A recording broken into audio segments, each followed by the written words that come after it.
everybody? Welcome to another round of Canje Plays. And we're back. We're back to some Isofarian Guard. It has been a minute. I think we were just kind of, for me personally, I was, when the updates came out, I was looking for a way to move past some and just get to the cinematic mode, get to the story, and there was, the node-to-node movement of mess things up. It was like, okay, I got to think of a way around this because I want to stream this game, I want to play this game, and I want you all to enjoy it with me, but I have to think about how.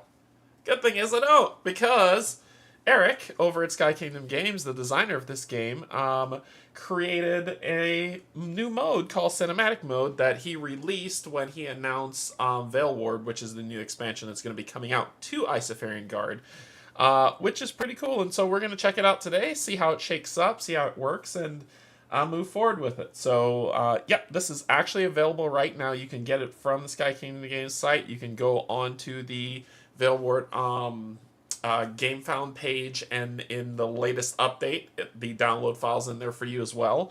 I have it up on PDF over here that we're going to run through as we play through, and we'll see where it goes from there. So, Isofarian Guard, good time. Before we begin, just want to say thank you to my patrons, subscribers, and if you're neither, just coming in to hang out, thank you and welcome as well. It has been a minute since I've played this, and so I may be a bit rusty, but we will do our best, and we will see where it goes from here. So, I guess I'm trying to think of what else. There's just a lot to go through, so without further ado, let's go ahead, get down to the table, pull up the PDFs, pull up everything, and then let's play ourselves some Isofarian Guard and see how we enjoy it, right? Okay, cool. Down the table.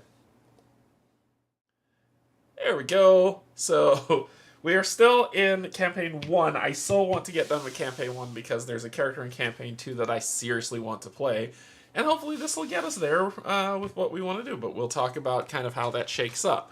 So, we still have Grigory and we have Alec that we're going to be playing. I had to just kind of go back and do some adjustments because I did some adjustments based on the rules of the game to make sure that everything sits well. Okay, we're good. Let's pull up the PDF first for the new cinematic mode. Let's go here, here, and here. Alright, so this is the official new cinematic mode for this game. Like I said, you can download it and check it out. But basically there is, at some point this thing will scroll. Awesome. It froze. Because that's how I enjoy playing games. With things that freeze. There we go. Okay. Alright, so, Cinematic Mode Overview. This mode offers a streamlined experience for players who wish to focus on story progression while maintaining the core mechanics and heart of the game. Cinematic Mode reduces grind, simplifies resource management, and cuts down on overall playtime without removing key elements of gameplay. This mode is ideal for players looking to immerse themselves in the narrative while still engaging with the game's systems. So, Cinematic Mode is optional and may be enabled or disabled at any time during the exploration phase as you go through, right? So, a summary of all the changes that are happening. So, it's saying at the beginning of Chapter 2 of each campaign, increase enemy stats for all battles as follows. Give them +1 to their attack and +1 action point. Hey, Matt, what's going on? That they'll go through. At specific scenes of each campaign, each guard gains equipment cards with a star rarity equal to the chapter they are entering. So, this includes 1 weapon and 1 armor card per guard. This streamlines equipment progression, allowing players to focus on the narrative. Crafting remains fully available and is not replaced by the rule. Cards are gained at the start of the scenes listed below. So, immediately, your equipment levels up so you can handle what's in the next chapter, which also raises up several different things as you're going through. So it should just make things go a little bit faster. Remove the crafting element if you don't want to do it. You could just grab these items that are listed here below and then move forward with it, which is pretty good. Also, when visiting a blacksmith or marketplace in any city, players may freely transfer any inventory item between guard satchel and force Istra stash. So we've got an auto teleport bucket. So think about it like in Final Fantasy, when you go to any town and there's a chest, you pop open that chest and the thing that you left 3 missions back is right there in that chest. It's the same type of deal. So you have that pocket dimension of stuff that always follows you around, which I love. I love that you maintain that from other RPGs. Well done. Lux essence obtained by the guards may now be used to unlock nodes on the guards' skill tree at any time, including between narrative event scenes. This change allows players to manage their Lux essence more freely and helps prevent exceeding the capacity of Lux essence on the dial that you have. So now you can spend your Lux whenever you want, so, which is pretty good. Once again, that feels very RPG-ish, so I really enjoy that. Guards may only equip up to 2 Stonebound ability cards each. I never have exceeded past that, but I know that some people, once they find different abilities, they switch to using those abilities as they play through. I think from what Eric described that it was fine-tuned to just have no more than 3.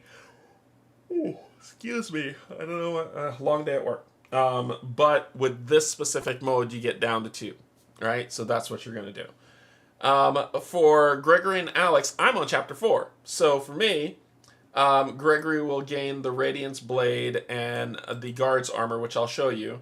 And Alec will gain Swift Gale and the Guard's Armor. So I've already upgraded them, but I will show you what that looks like when we get there. There's more to cinematic mode. So during the exploration phase, after drawing a skull chip, no matter what it is, players may skip the battle phase if they have previously defeated all enemies in the enemy index for the chip drawn. By Chapter 4, I have. So, defeated enemies are marked in the index below by checking the box below each star rarity. So, this way you have to face them at least once. And then after you've defeated them, you check them off and then you don't have to face them again because you can skip. But there is a penalty to skipping.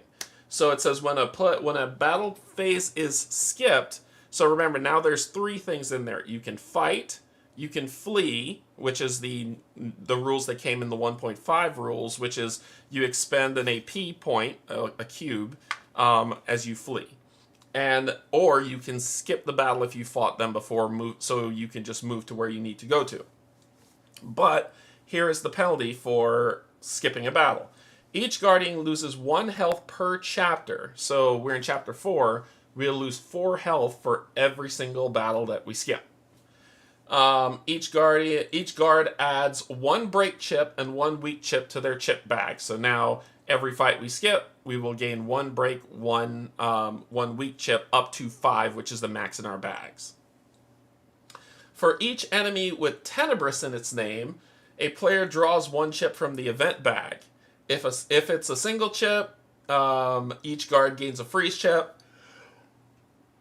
Excuse me. Oh, goodness. If it's a double chip, adds 1 poison chip, and a triple chip adds 1 corruption chip. Those are the really bad ones because he wants you to face some Tenebrous people. The battle is considered a victory, so gain all enemy drops and Lux Essence that's there. So you get everything that you're supposed to get with the abilities that you have. This action may only be performed during the exploration phase, not during a narrative event, and the guards must have enough HP to perform it. The action can still be performed if the guards already have the maximum amount of negative chips in their bag, which is 5 per type. So you just get up to the 5 and then walk away, right? As long as you have the health to sustain it. However, as you well know, there's ways around this, right? So that's how it lines up, right? For what we're going to do for this mode. All right, so let's take a gander at... So for Gregory, he's gotten Radiance, right? So that is, he just needs 1 fight to do it. It doesn't buff his fighting here, but if you flip it over, whereas Nadia gave him 3 slots, he now has 2, but his fight is bumped by 3. So he started at 3, plus 3 more puts him at, he does 6 damage per strike, which is pretty good. And for his 2 that I added in, I kept Garnet, which gave him the double, and I kept Aquamarine, which gave him the health healy one that's on here. So I gave him those 2. For his armor, now he has the level 4 Guards Armor, which I didn't have before. I was at level 3 all the way into Chapter 4. Interesting enough. So when you flip it over, 2 slots. Now my defense is up to 3, so I believe it started at 2, so now I'm at 5 defense. That I have to, they have to get through to hit me. And for the two that I kept with it, the first one is the Star Quartz, which raises my health by 2, which is fantastic, putting me up to 27 health, which is beautiful. And the Adamant, which adds the double shields to my bag. So those are the two that are added to his. I still have a Kev's dagger from the fight that we had with him, which I'm immune to poison. I don't care about it. And then just some stuff that we had here before. The only the only stone-bound ability I have is Cross Slash, which is my starter ability. He likes to fighty, so Cross Slash is the only one that he'll keep. So I don't exceed, and I start with my usual 2 AP as I go with. Alec is going to have Swift Gale. So Swift Gale is his level 4 ability. 3 slots, and it raises his fight up to 3, so he'll go from 2 to 5 on his. And we are having an Adamant, which gives him shields. We're having a Star Fragment, which gives him plus double swords and double shields, and a Garnet, which gives him double swords, which is pretty cool. And then we have his Guard's Armor, which raises his fight up by 3, which means he was at a 1, but now he's at a 4. And we have an Aventurine, which gives him an extra AP point cube, and an Adamant, which gives him another double shield chip, which is fantastic. So with all that and his health boosted up because I unlocked everything of level 3, he is at 24 health. His fight is at 5. His defense is at 4. And he only has 2 stone-bound abilities, which is the Golden Slash and the Blessing of Telios. And then nothing but potions for him to just mix and flip. Mix and flip. Why is there 2 under here? Oh, no, it's 1. So, yep, that's what we're going for. It has been a hot minute since I played this game, so once again, I'm going to need some help. Okay, so that is what's there. And we need to go to the map, which is tracker over here. So I think last one we played, we tried to do. Hey, Eileen, how's it going? I think last time when I tried to do a bounty, it did not end well. So I'm back here at Istra, starting over, and all these nodes. And I remember the story said we had to if we wanted to free Stropha or Ryba first, and we said Stropha, which would take us to this chapter mark here to move through for the narrative for us to go through. We have some side quests over here, which is here, the militia on the water, and the caravan quest is over here too. Ooh, we could do the caravan quest. So honestly, I can walk from here to here, go here, and then do this caravan quest. I think that might be what I do. So we are going to. So now with this new mode, all we have to do is just walk the nodes, take the damage, and do what we're going to do. I have fought everything on this board except for what's up in the snow as we've gone through this chapter. So I'm going to move from Fort Istra to 103. That's where I'm going. Good. I finally have Dragon Eclipse, though I'm playing Drunagor just now, but you have me wanting to bring Isofarian Guard back. All the games. All the games. There's also this one, which is the Militia's Request, that we can do. I just have to walk up 2 nodes, do whatever this is, and then walk back down. Because I think that's all that's needed, right? Yeah, I think that's all that's needed. Let's go get some wood. Wood! We're going to go to... sorry, where are we going? We're going to 99. So we're going to go to 99. So we move up here on the map.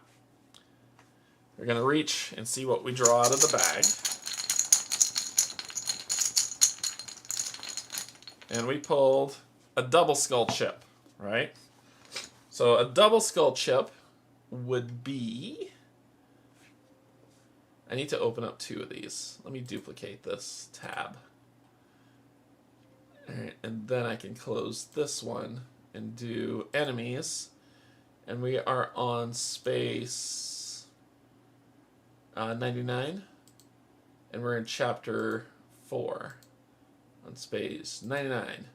A double would be a corrupted soldier. I fought this corrupted soldier before. I could honestly one-shot the guy. But we're doing the mode so you can see how this works. So I'm going to choose to skip this. This one. So I skip that fight, and it's a corrupted soldier. So let me just grab the corrupted soldiers level 4, which is this guy. Yeah, I could one-shot that guy easy. But we were playing it through. We will each take 4 damage for skipping it. 1, 2, 3, 4. 1, 2, 3, 4. So I'll just put this over here. So he's at 20. He's at 23. We will both gain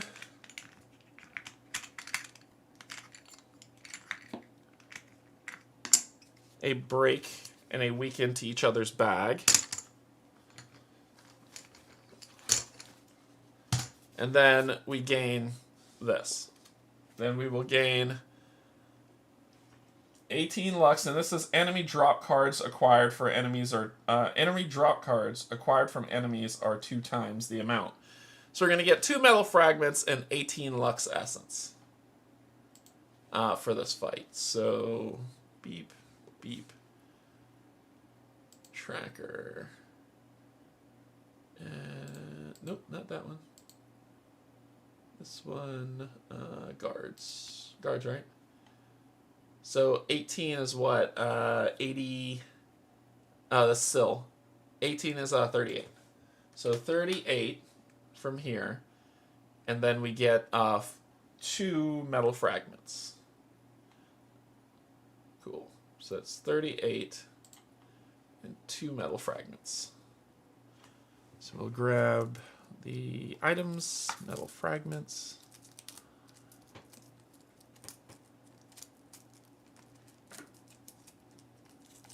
M-E-M-E. Why is there an I? That's weird. Okay.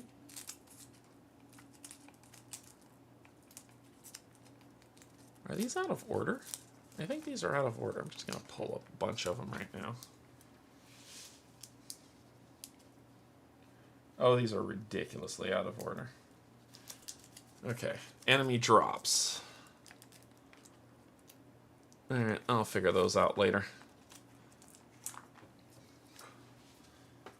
Metal fragments. Here we go. 2 metal fragments. And who's got space? You've got space. It's going to go in your bag. Okay. And then that's it. Put these back. So, boom. I think, is there anything else I missed from cinematic mode? Nope, that's it. And then that's it. Then we just keep on walking. Keep on walking. So, that's it. So, that's all we have to do. That's cinematic mode. It's basically moving past the notes to see what's there. So I'm going to move to 97. Draw from the bag. Another double skull. Fun times. 1, 2, 3, 4. And you'll go to 16. Awesome. Then we'll get a break and a weaken. Break and a weaken. What are we fighting on 97? So on 97... 97... Corrupted Soldier and Dust Stalker. We've faced both of those already as well. So Corrupted Soldier, again, and Dust Stalker. We get both their loot. So we get, and this isn't Tenebrous, but we will get 2 more Tenebrous shards, putting us at 4 Tenebrous shards, because we already have 2.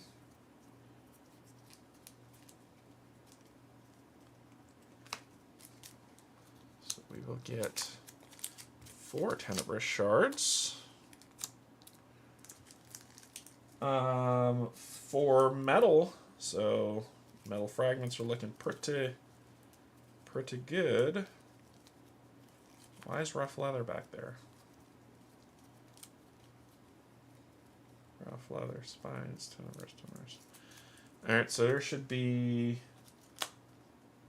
I don't know where the other one is. Oh, it's probably I probably got it here.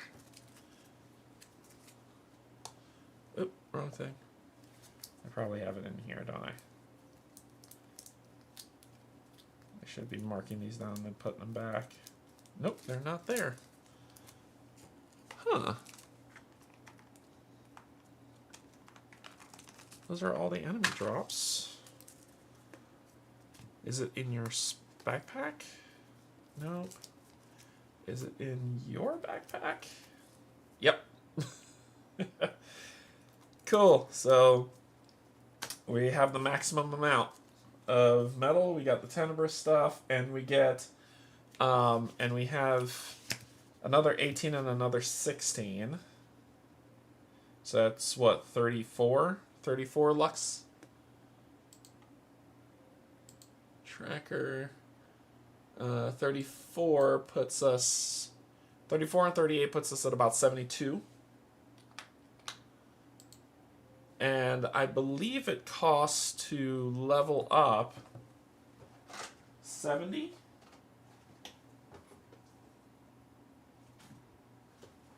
Let's take a look. So I have to have all these things with me. How much does it cost? 75. It costs 75 to get the next one, and I'm at 72. So, moving closer. All right.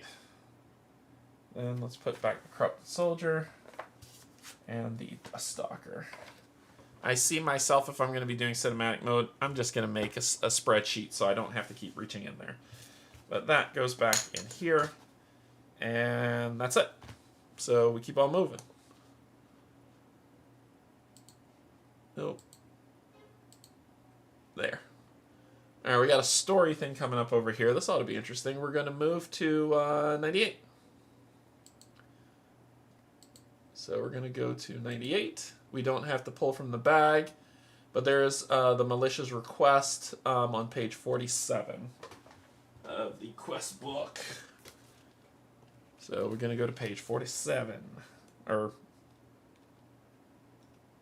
right? Page 47, they say. They say. It is not page 47 of the quest book. It must be a town request. City index.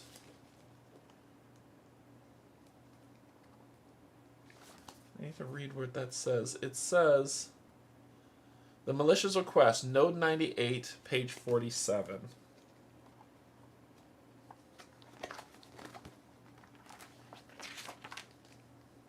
That is not the book. Is it in here? Page 47. It has been a minute, so I'm trying to remember which page this is on. Nope.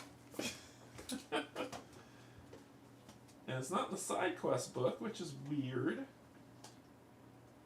For Istra. So that thing needs to say which book. That probably might be helpful.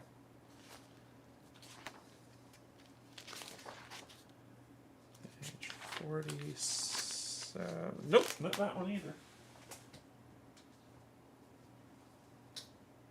That's the rule book. It's got to be in this quest book.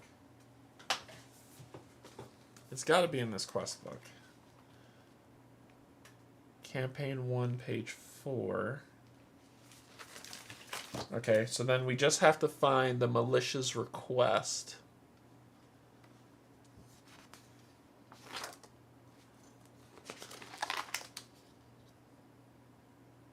Well, this is all of campaign 1's stuff.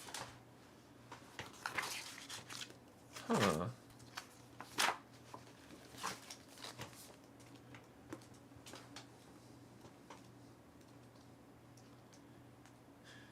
I feel lost. The malicious request.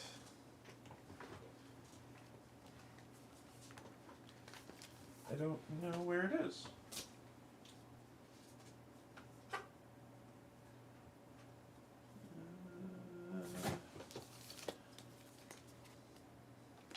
Let me click on it and see what it says. Can I click on it?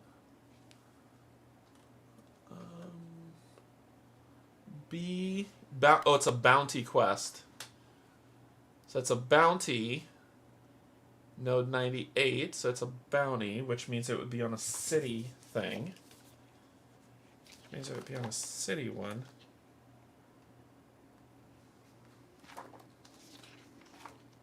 Who would do this? Let's see. Mir. Mir has malicious requests. Malicious request.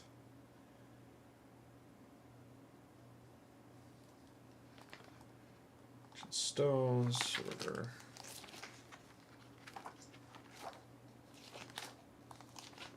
Rasdor, maybe? Let's look at Stropha, because there was just something going on there. Yeah. Because it says 47. 47 in this book is Vono. And that's 49. Huh. Pack of Striders, King of Beasts, Outsider. That's campaign 4, campaign 4. Campaign 1, Grin and Barrett, and Escaped Experiment. That's in Vono. I don't know what those symbols mean. Beast, something in the water. Alright, we're just going to continue with the story, because it doesn't say which book that's in. It's saying it's a bounty, and bounties are usually from cities. Ah, here it is. Found it. Found it. Found it. The militia's request is from Silney.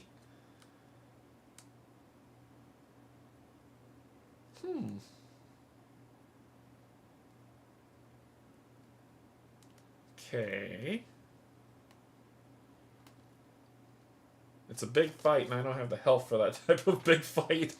I kind of wore myself down running away, so I might not do it. Yeah, it's a big fight. Yeah, I'm not going to do that. So we're going to go someplace else. We'll keep going up to Mir. So we'll move back to 97. Draw from the bag. It's probably going to be another... Oh, it's a time thingy. And I'm on 97, so let's place a token on 97, which is a forced one. And then I continue on my journey. We're going to move to 90. Pull from the bag.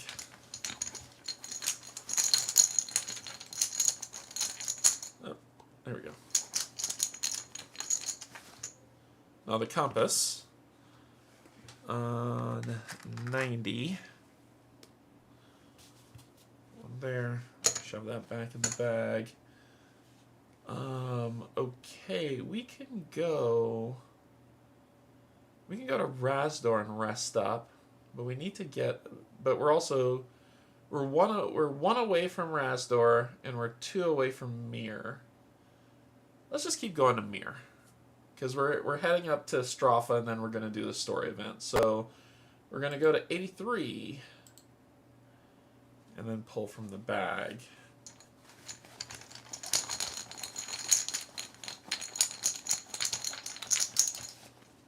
Triple Skull. So let's see what Triple Skulls are. 83. Triple Skull is Corrupted Soldier. Give me a break. Let me fight this jerk. Taking 4 damage for such a weakling is silly. So we'll just fight him real quick. It's only one of them. It's only one of them. Yeah, it's only one of them. One Corrupted Soldier. So, Corrupted Soldier. Level 4. And that's where you are.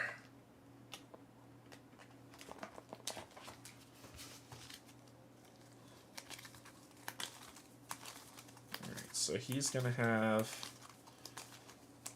24 health. He's going to have 5 action cubes because he has 4, and it says give them 1 extra one, because punish us for wanting to play the game. Then he'll have 4 fight, 3 shield to block. Okay. Let's fight him. See how this goes. You go first. Got a lot of things in here, so I need to get out these break tokens. So I'm drawing 3 chips. 3 black chips. 1. 2. Oh, they're the worst chips. I'm not slashing at anything. 3. Okay. So we have -2 to our attack. And we've got this to work with. All right, what can we do? Trigger and power effect of 1 card, which I want to do this one. So I am going to do this, spending 1 to gain a green. And then I want to spend 2, because you can convert 2 to 1, from what I remember, to empower that to give him a green. And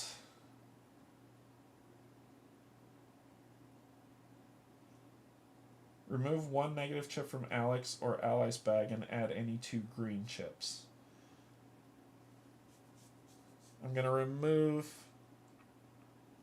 to use Blessing of Telios to remove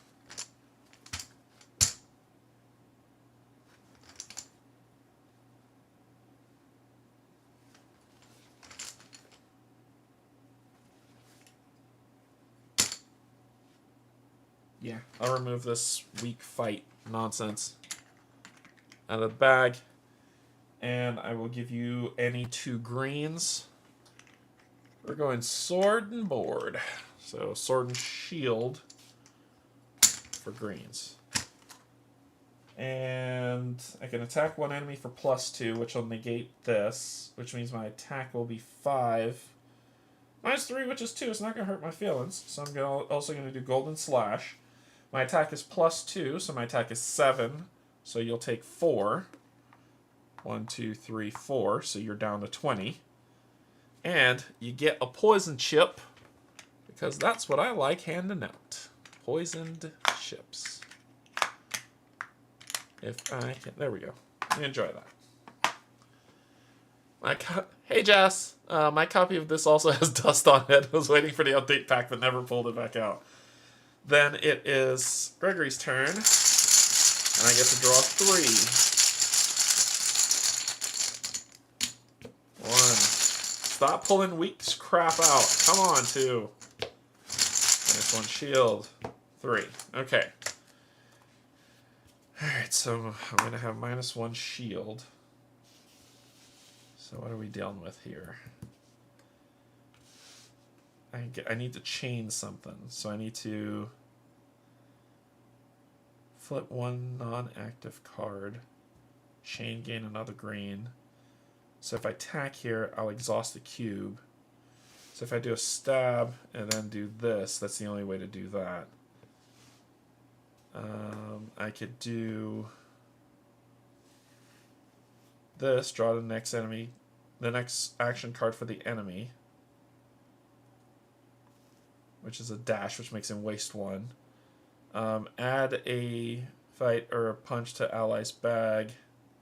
So I could do this with the shield.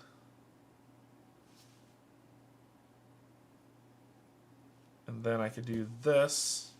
And then I could do this. And that'll work. Okay. So I'll do the shield action, spending 1, to add green to an ally's bag. You enjoy that, good sir. Merry Christmas. Then I will do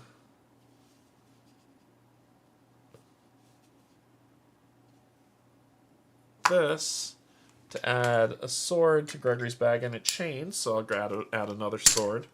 And I'll convert these two into, and that's 1. And now I'll convert these two into 1 to attack an enemy for 6, and I exhaust one of his cubes.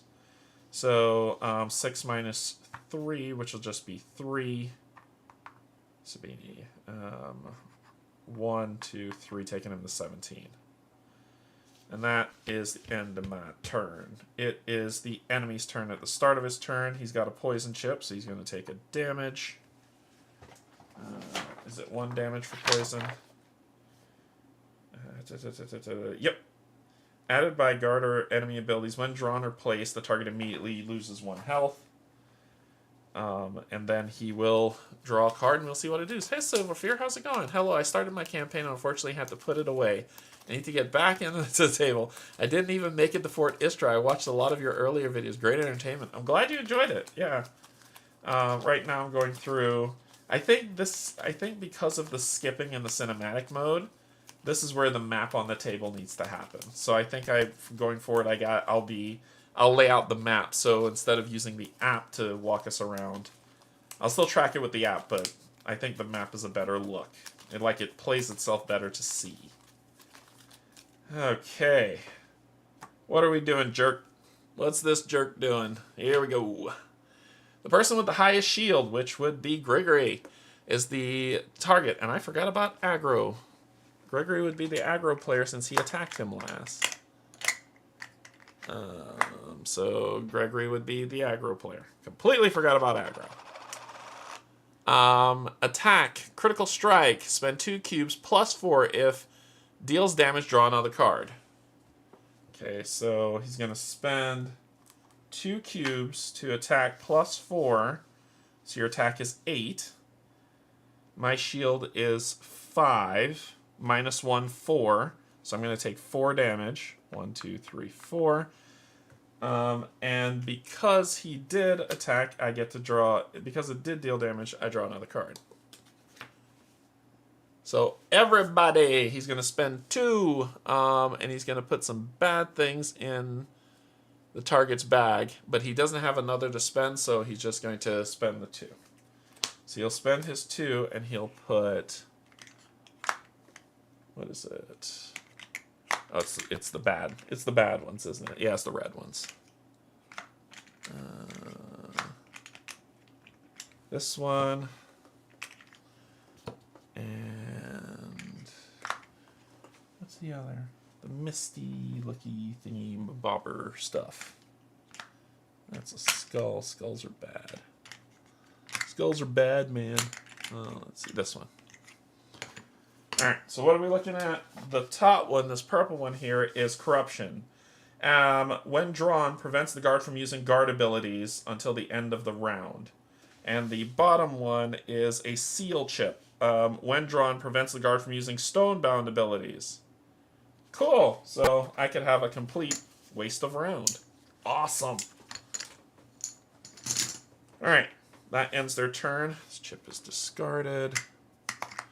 These go here. This is removed. These are removed, and this is put here. And then this goes into inactive. I used this ability, which does flip. The rest of these don't. For you, I used flank, which flips. I used advance, which flips, and I used hold the line, which flips. Cool. Alright. Round 2. Fight. And then re-up. Re-up. And re-up. Well, this stays until the enemy's next turn. Alright, so you're drawn 4. 1. 2. 3. Stuff I can't use.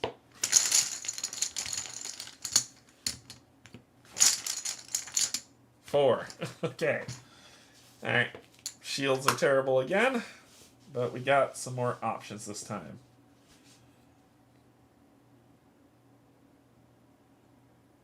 What does this do? Empower. Effective. Yep. Flip one non-active card. Oh, or two, but then flip one non-active card. So I activated this one. I get to flip a card. Is it this one? Or do I want to flip this one? This one. That one, definitely. Alright, I spend 2. The enemy takes 2 poison, because I can mix poisons as well too, you jerk. And then I've got these.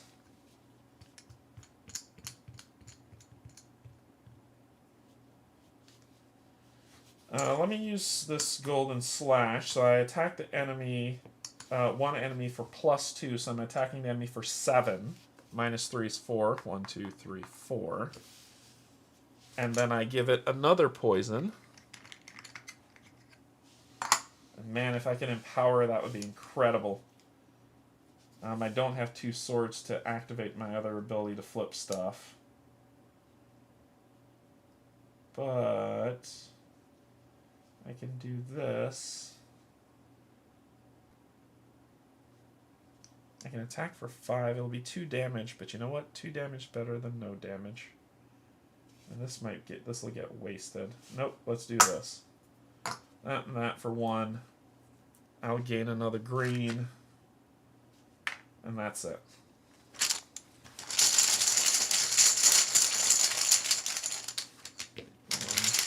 He's immune to poison, so that doesn't matter. That sucks. Okay. Okay. Just drew 1 so far. Oh my gosh. Okay.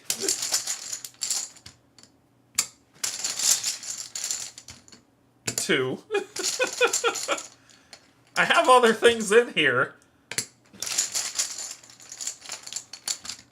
3. So I drew 3. Okay, first, these 2 will heal me 2. 1, 2.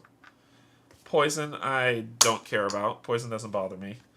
My shield, let me keep those here, because my fighting shield is going to go down, which gives me this to do. I'm immune to poison. Okay, so... Ooh. That's chaining. I could do 2. Doesn't cost anything to refresh. I could save those. This, I can attack the enemy. Draw, attack all enemies. Okay, we could do stuff. We could do stuff. We could do stuff. I'm going to first do 1, 2, 3 to attack one enemy for +3. That costs 3 cubes. So I'm attacking for +3, 9, -1, 8.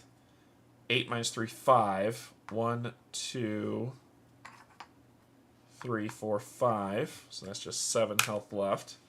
Then I will do 2 shields to refresh 1. And because it's a chain, I refresh another. And then I will do these, spending 2 to attack one enemy for +2 damage. So that's 8 minus 1, 7. Minus 3, 4. 1, 2, 3, 4. The poison's going to kill him, so we're good. But because I chained, I get to draw 2 more from the bag because I want to get rid of this nonsense. 1, 2. To it, I can... Sure, let me kill him. I'll do this. That doesn't cost me anything, that's a chain to get another green. I mean, maybe 1, but sure, why not? If you flip another card, let's flip this card. And then it chains, so I gain another green. And that's my turn. At the start of your turn, you take 1, 2, 3 damage, and you're dead. Yay, we won. But I got stuff out of the bag. Actually, I think I got all of those ones out of the bag. Purples go back in, greens stay out. So all this lovely greens that I got. The purple healer goes back in, but the green healer goes back out. You two gone. You all go in here. And you take that. And then we starter. Secondary. Heal up everything. Get rid of greens. Flip back over to our primary stances. Come on, you bastard. There's got to be a better way to flip these things out of here. Here we go. And bada bing, he's dead. What do we get? We're max on metal, so we just get 18 lux. So that puts us at 90. Which we are going to spend to upgrade. I think we're going to upgrade Grigory. So he's unlocked all this stuff. So we're going to get the +2 health up here for 75. Not that, this. So he's going to get +2 health max to start. So his health will go up 1, 2, +2. And 1, 2. There we go. Okay, so his max health's gone up. And we remove 75, which will put us at 15. Yep. Alright, cool. And that's that fight. So we're doing alright. We're okay. We'll get to the city we want to, but one corrupted guard isn't gonna harsh our buzz. Let me find the map.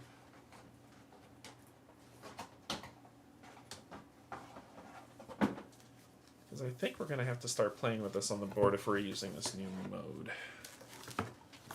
Ooh. And this is a tig-ol' map. It's tig-ol'. I'll have to find a way to make it fit on the board next time. Next time we play. So we were at 83, so we're going to move to 84 and then up to Mir. Okay. We'll make this fit somehow.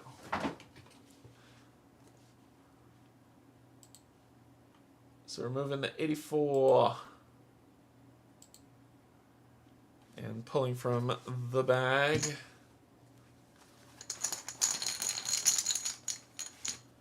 Double skull, I'm skipping that. It will be something I fought already. So let's see what it is. Enemies of 84 are corrupted soldier. That's all I'm running into. So 1, 2, 3, 4. 1, 2, 3, 4.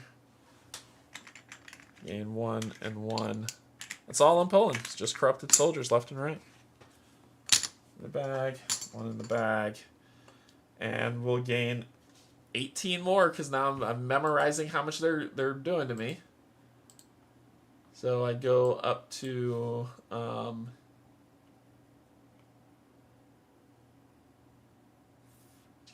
34, I believe. Okay. Then we go into Mir. So we're going into Mir. And we're going to rest. So inside Mir, the city index. Because I started this game before we got renown, what are we dealing with inside Mir?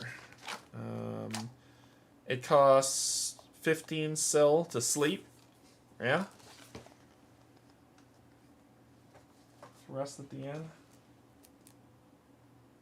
Begin a sides quest, rest at the end.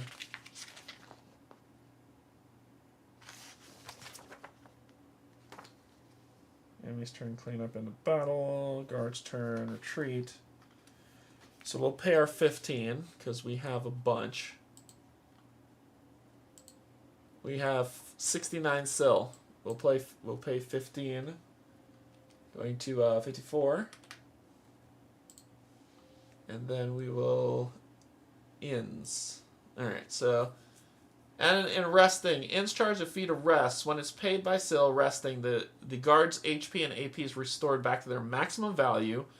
So we all start back, which can be 30. All guards start with a maximum HP of 20, which can be increased. Blah, blah, blah, blah, blah. Yeah, and the checkpoint gets moved there. So let's move our checkpoint here. Is there a way to do that? Current mirror. Okay. I forgot how to say how we rest there. Because it's supposed to put the flame here instead of in Stropha. Is it this? Mirror. There it is. And this needs to go away. Nope, that's bad. That's super bad. Why is one still there? I don't. Okay, sure, app. Sure, why not? Alright, so we rested here. We're going to go back to full health. So you're going to be at 29 now. And you're going to be at 24. Full health. Get all your stuff back. Everything's lit up and ready for us to keep going. I don't care to buy anything. So we're just going to step into... Oh, we got to get Stropha, don't we? Crud. Alright. So we got to get Stropha.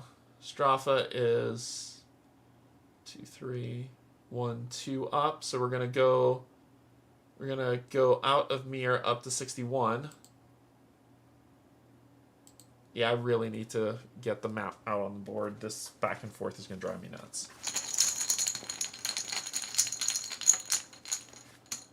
Triple Skull on 61.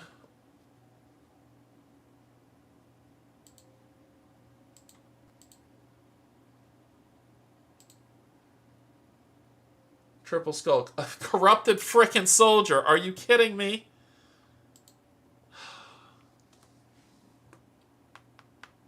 I'm not fighting it. So I will be punished for not fighting the same monster over and over and over again. Cool. And then I get 8. Is it 18 or 16 lux? It is 18 lux. 18 lux. So tracker. 18 lux will put me at 52.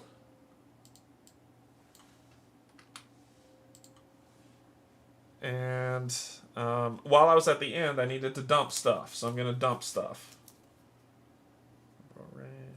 Let's do these fragments, these scales, this tenebrous crap, this hide. We're dumping all this back to Istra. We don't lose these things, and we have a tent if we need it. And I'm gonna hang on to that ring for a second.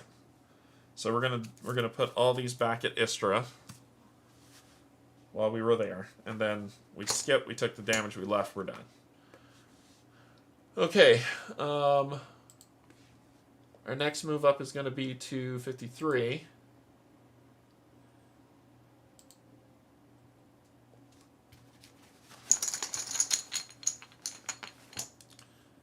Timepiece on 53. Puts one on this.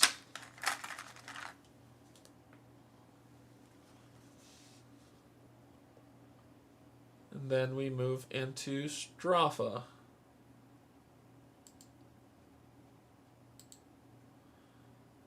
Alright, we're one away from continuing on our story. Yeah. Stropha.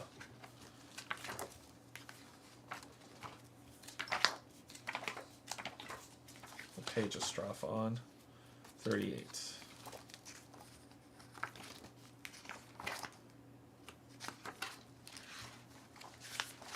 Silly. It's 25 sil to rest here. Yeah, I probably need to be at my best for whatever I'm going to do, so dumping more sil. So how much do we have? 54. So now we're going to be at 25, which would be 29 left. Which will heal us back up to full.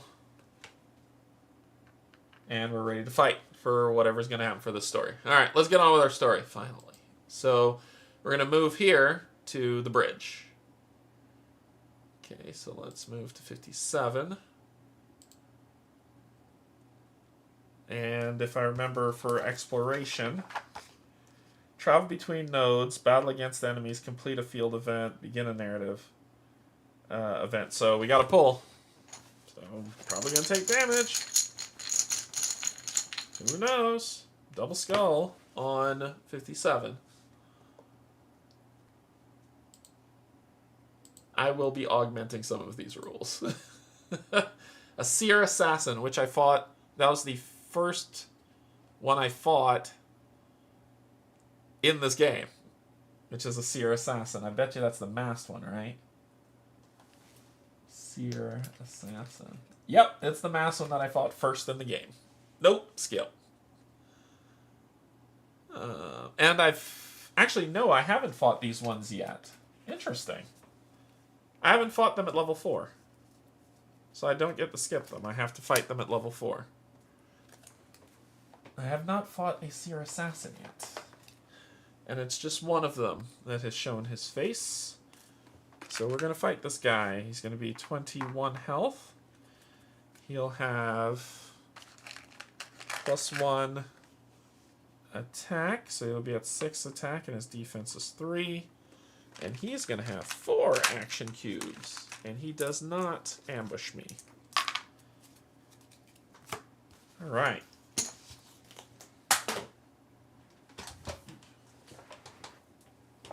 That back in the bag. Okay, so as always, you gotta go first. Get them all out the bag, man. Get them all out the bag. That's your 3. Okay. You...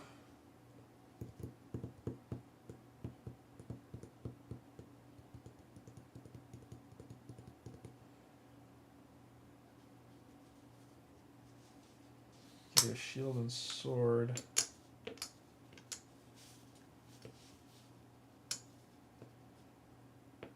I need to be able to...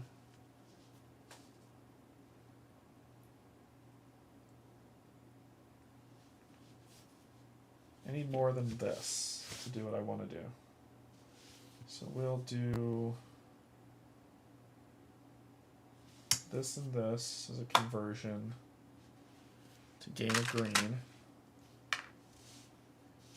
I have to do this to empower. Empower effective 1 card to give you a green.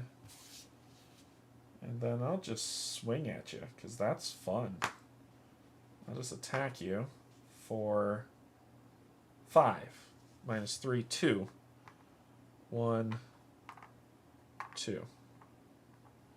And I get the target chip. And then I will attack you again. Since you like poisoning people so much. For +2. So I'm attacking you for 7. -3. 1, 2, 3, 4. And I will remove a negative chip from an ally's bag. I want to get rid of that sucky one. Where is it? Where are you, little bastard? Pour it out. Which one? This one, I think, is the one that sucks. Guard abilities. Yes. Goodbye. Get rid of that nonsense. And add 2 green. Any 2 greens to his bag. 2 sorties, because you took 2 out when you did a bunch of stuff. That's going to be it. Hey, Cassie. Should be. Makes sense. Makes sense. Cool. Cool. 1.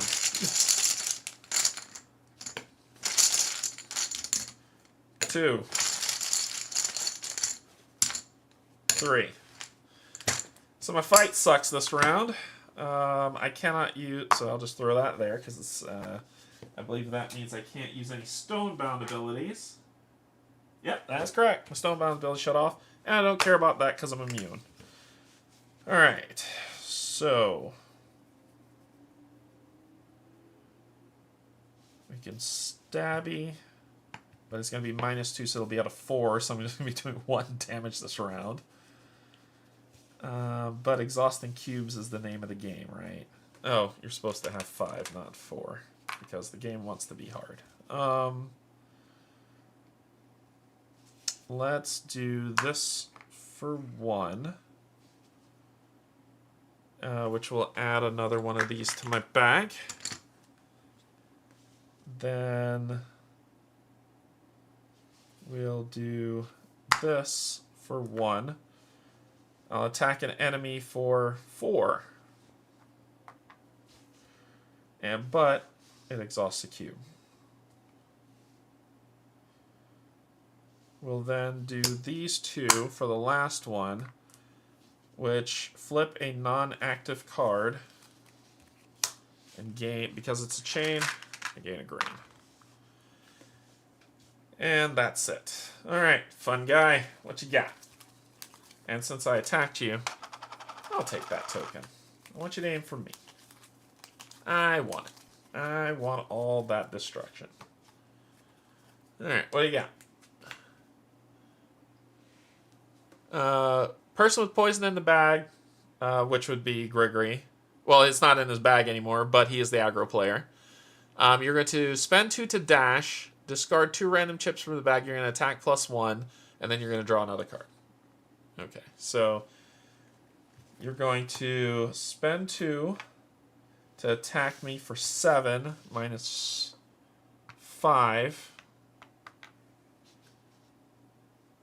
And then you're going to discard 2 random chips from my bag. That's unfortunate. That works. Cool. Discarded. Then you're going to spend 1 to draw another card. You can't do Viper Strike, but you can do Tonic. Spending 1 to heal 2 to draw another card, but you can't spend it, so haha. And you should have taken 1 damage from the poison. Okay, let's clean up house. Alright, so this will flip. This will flip. That will flip. This goes away. And then these go away. So. And that.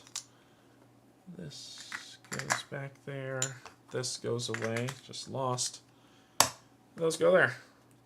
For you, you will flip this.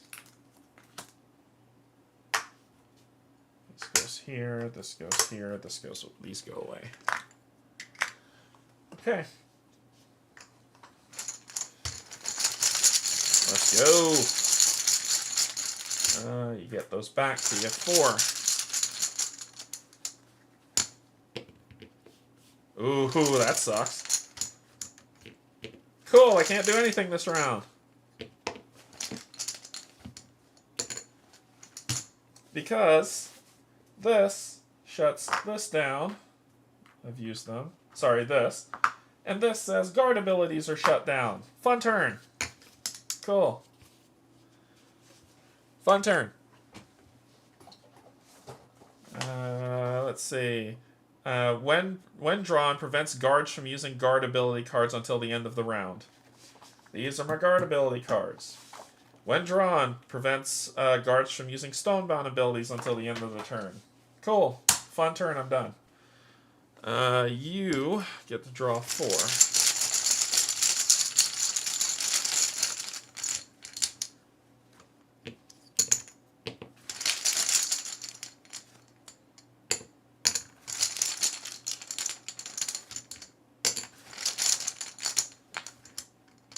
Cool. 4. Alright, so I heal 1. Ooh, that's plus. I have an evade. And then I got stuff. What stuff do I have? I need to chain that. So this needs to be here for that chain.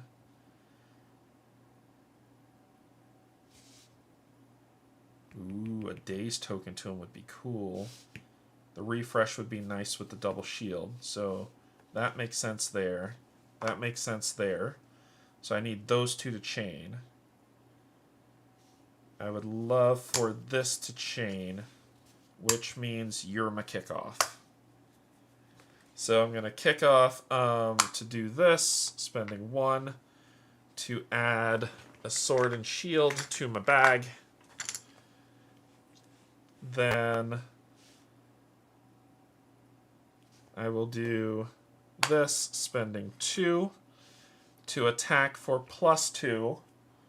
So my attack is 8 minus 3, so 1, 2, 3, 4, 5. You're at 10 health.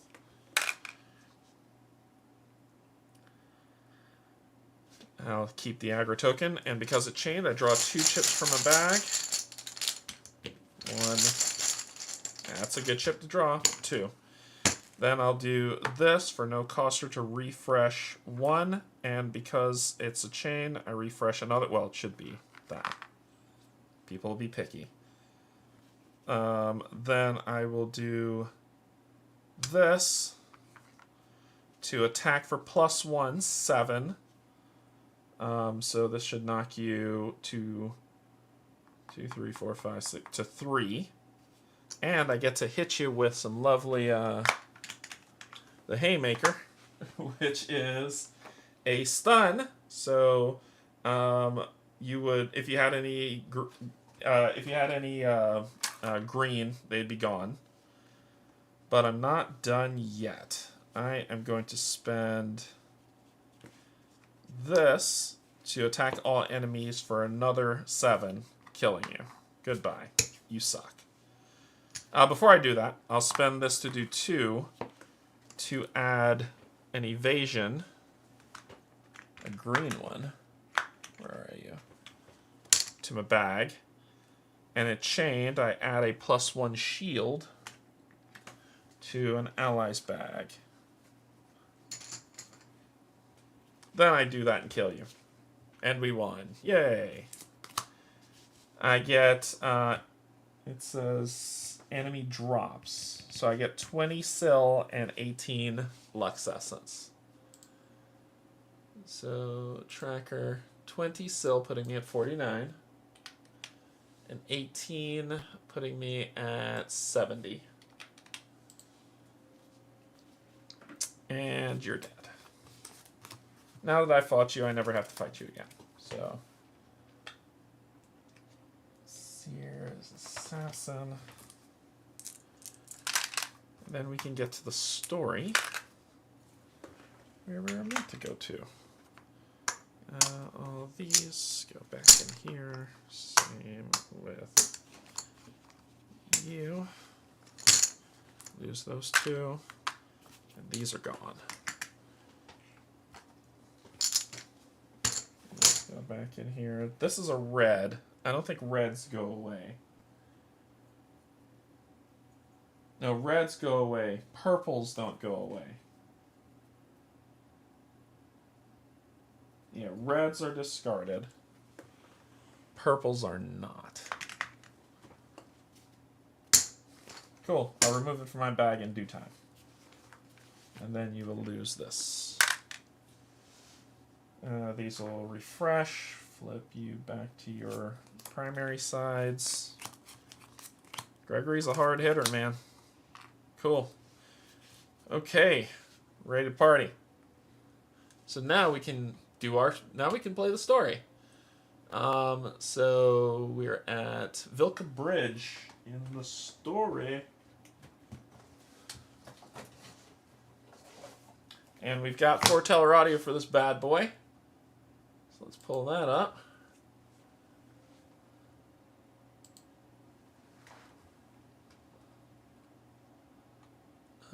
Isofarian Guard.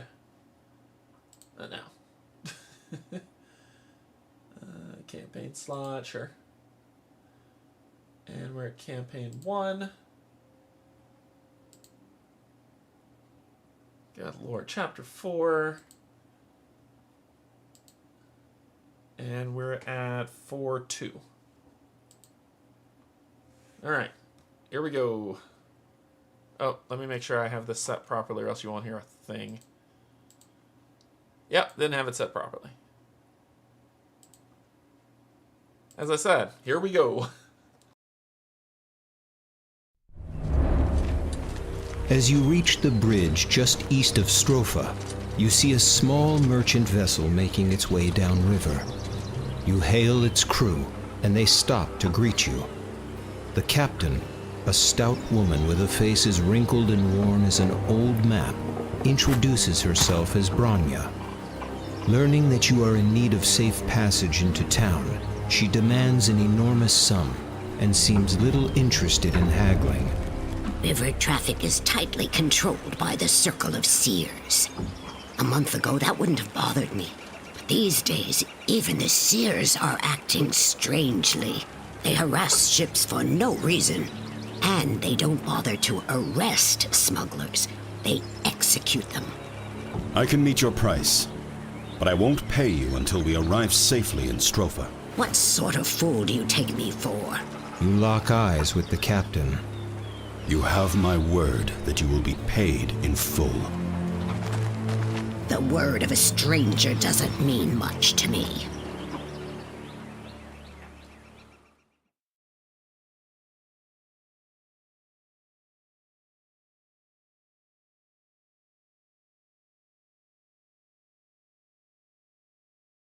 Okay, I'm trying to make all this fit on the table. Because going back and forth now that we're free moving is going to be a pain. So this will be the battle board as well as the map. So I just need to do some slight shifting. That's at Istra. Put these over here. You should still be able to see him just fine.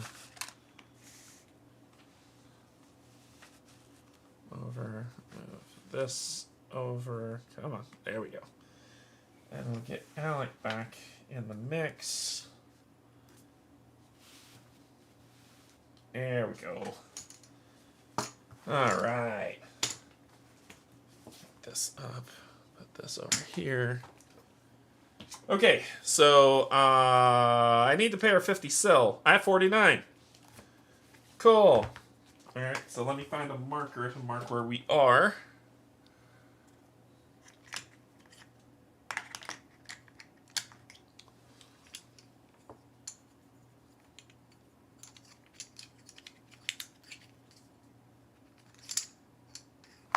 Boop, boop, boop, boop, boop. Okay. All right, Rabbit. So we have our fire here in Stropha where we rested. And here he is. And we are here. So we're trying to get to... What's funny is I went through Stropha. Maybe I shouldn't have been able to do that. Maybe I should have gone this way, then this way. To get across the bridge. However you want to play it. Okay, so we need to pay her 50 to cross the bridge. So we need to leave and come back and hope we kill something other than a corrupted soldier.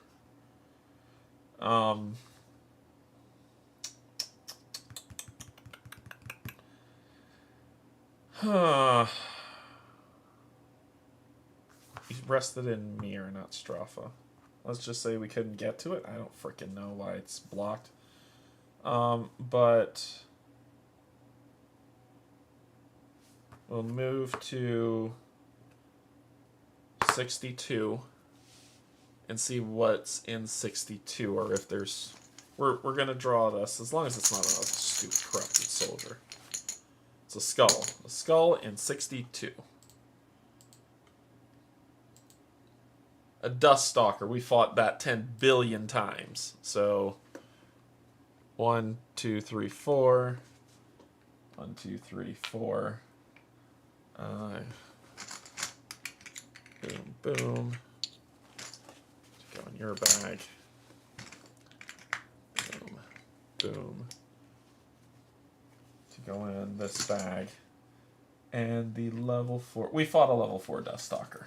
What do we get? We get 16 Lux and a Tenebrous Shard. I think we had 4... Yeah, we're full up on Tenebrous. We're full up. So, but 16 puts us at 86, which we can upgrade. And we will upgrade Alec, giving him +2 health now. +2 max health. Taking this from 86 minus 75 and 11. And he will get 1, 2, 1, 2. +2 max health. Yay. Cool. Then back up we go. And we're going to do this until we can... actually, let's go back to Mir. I'll go to 67. Probably sell something. Actually, you can't sell anything in this game, can you? Can you sell anything in this game? Yes, you can. Yes, you can. Okay. Yeah, let's go back down here and buy stuff. So, continue our story. We need one more sill. 67. A skull. A skull on 67.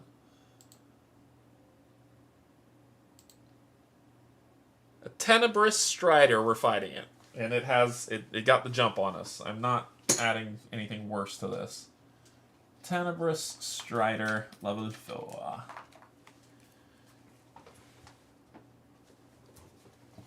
Alright. And it got the jump on us, so it's going to go first. Tenebrous. Come on. Come on. Okay. I can guarantee it doesn't have any freaking sill. It's got scales. 24. It's going to have 6 to its fight, 3 to its shielding, 2, 3, 4 plus 1 AP, and it's going to go first. Yeah, I plan to house rule this. I'll talk about why in a little bit, but I plan to house rule it. I think there's a happy mix that can happen here, but it is what it is. Okay, you go first. Guard with the lowest shield, which would be Alec. If Tenebrous Strider has, you don't, so it's going to ram him for +4 and then draw another card. Cool, so it's going to spend 2 to hit him for 10. Sweet. He takes 6 damage. 1, 2, 3, 4, 5, 6. And then he's going to spend 1 to draw another card. Spend 2, so it will gain an evade.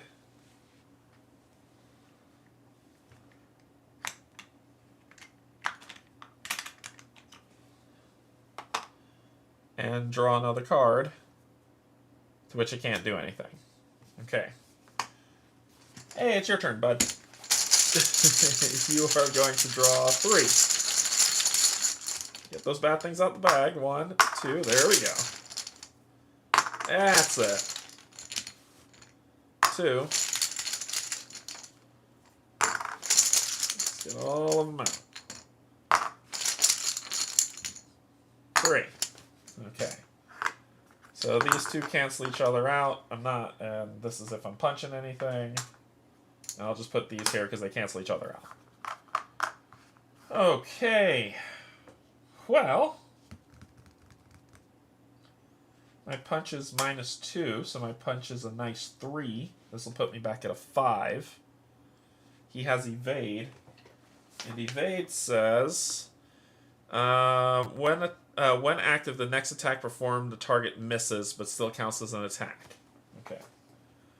So I probably do want to attack it to get rid of that evade up for what I want. And sadly, these are not good. I could just trigger the empower effect of one card, which is what I need to do anyway. So I'll do this to do that. Oh. To empower, to give Gregory 1. Oh no, I would gain 1. The empower gives him 1. So I'll do that effect without doing the other. Then I will attack him, which will miss.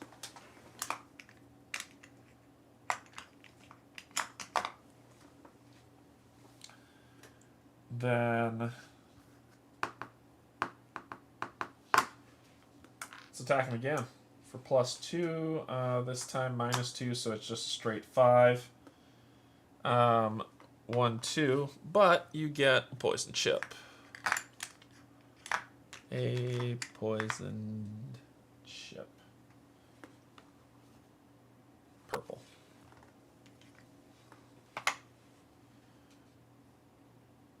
And I'm going to remove this other crap that kind of shapes my nerps from my bag. Gone.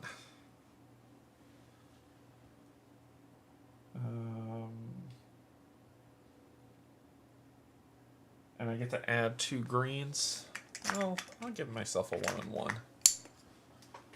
But I do get the aggro token for attacking this guy. And then I'll do this to add a heal to my back, because I just got beat up really bad. That'll be it. That'll be all. You're going to draw 3.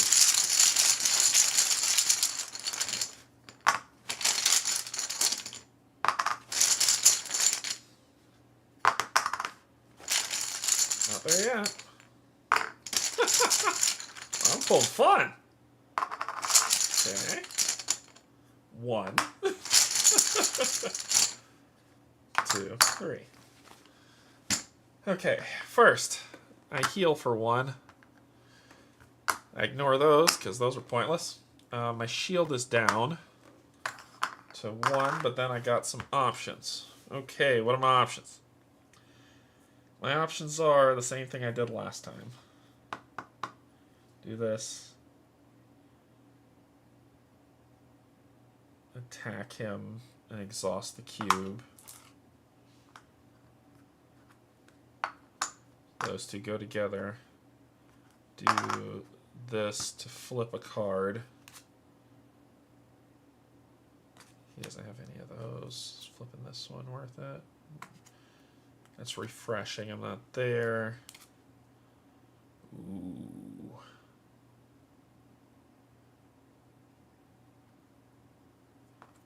I'd be attacking the enemy for 9. That'd just be 6. I ain't nothing impressive right now. I think now it's just a build-up. Okay, so let's do this for 1, adding this to my bag. Then we'll do this for 1, adding another thing I'm gonna do to my bag, and since it chains, well, it's add to their bag and it chained and add to my bag. Then I get to do this for no cost to flip a non-active card and gain, since it changed, because I want that. Are you the one?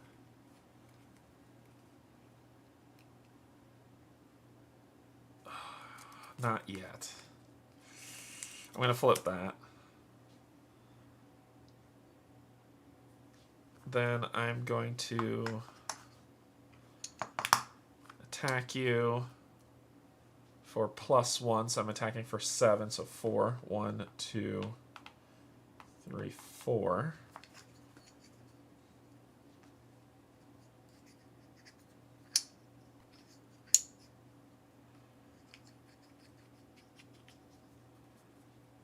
Then I'm going to do this, so 1, 2, 3. Draw the next enemy card, so it just discards it, I assume. And then it chains, so I attack the enemy for 6, so 1, 2, 3. And then this is wasted, because I'm not spending it on that. I'm saving that for next time.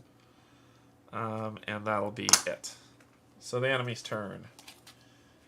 And I got the aggro. The person with the highest fight, which would be Gregory anyway, he's going to spend 1 to tail whip. Me for +2, so that is 8 minus 5, 4. So 4, 1, 2, 3, 4. Then Impaling Spikes. He's going to attack me for 7 minus 4, so 3. 1, 2, 3. And he's going to add 2 weakened tokens to my bag. Then he's going to sprint to draw another card. He's going to spend these 2 to gain another evade.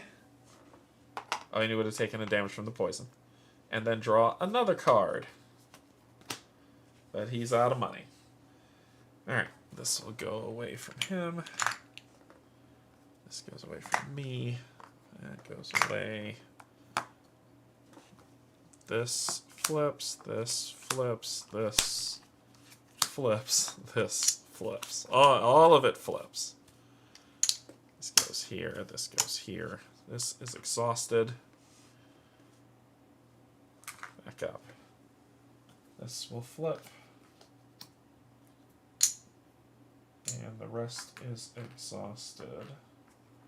And these go away. This comes down here. Lose the +1, and that, and those. And you're good. Okay. Boop. Drawing 3. Hey, Steve.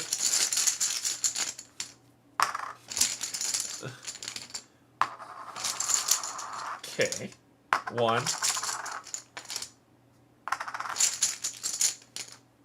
2. 3. The fight sucks. Gotcha. But I got some options. Okay. So if Alec has 1 active attack, 1 potion active, attack all enemies for +2 and flip 1 non-active card, which is what I'm looking for. So I need to activate a potion. I could give myself a green. So I could do this here, spending 1 to give myself a green. Then I could spend these 2 and 1, because I have an active potion. Attack for +2, so I'm attacking for 7, so 4. 1, 2, 3, 4, so that's down to 10. Then I get to flip a non-active potion. That's the one I want. Alright. And I did attack him, so I would be the aggro player. And that is it. Your turn. You get to draw 4. 1, 2. Hey, Leo. Ha-ha! 3. Lots of shields. 4. Okay, so I've got my evasion up. Good luck, jerk, trying to hit me with your heavy attack. But I'm going to hit you a lot. So, let's see. We are going to first... I need to chain that. So these 2 have to go first. This is bad because I need to chain stuff. And I didn't draw well. A sword and shield. Oh, that's not enough. Oh, this is awful.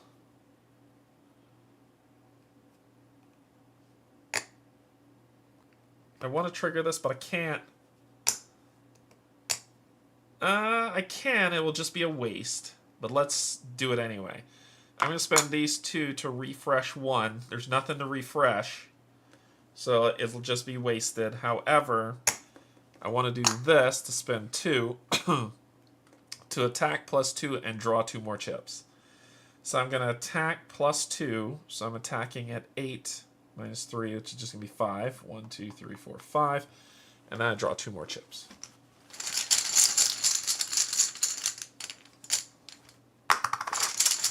That's what I like to see. Sword and shield. Which is what I want right here for the 1. Attack 1 enemy for 7. And daze him, but that does... Oh, the first attack that he did would not have worked. Sugar. How much was it? It was +2, 7, minus 3, 4. 4. He'd have been at 9 now because of this. Missed it. Got it. So then I will attack him for 7. 1, 2, 3, 4. So now he'd be at the 5. And that's it for me. The stun won't work because he doesn't have any green tokens. So that'd be it. Okay, your turn.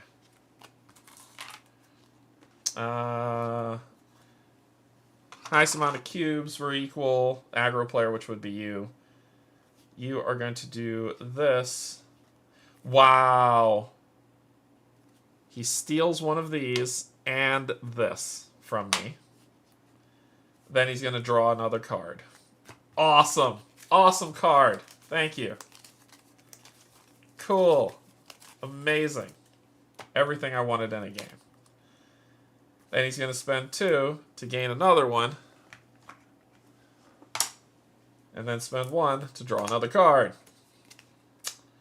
Then he's going to spend that 1 to tail whip him. For 8. And I have 5, so 1, 2, 3. So fun.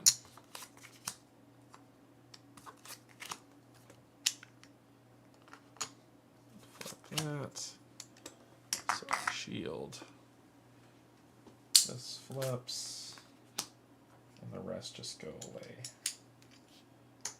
Stonebound abilities come back online, though.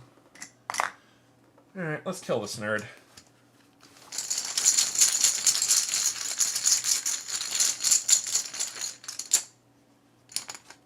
One, 2, 3, 4. Okay, so first thing you're going to do is attack him to get rid of one of these. But he gets the lovely parting gift of poison potion. Poison token. Oh no, it missed. Never mind. Then we are going to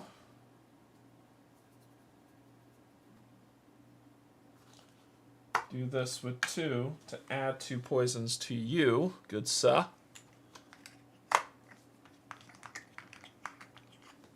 This is not an attack. Then we will do this and this for 1. Nope, nope, nope. We're going to do this for 1 to empower that to give you back your cube that he stole. And then we're just going to attack him. Which will get rid of the other one. Now it's time for me to break your face.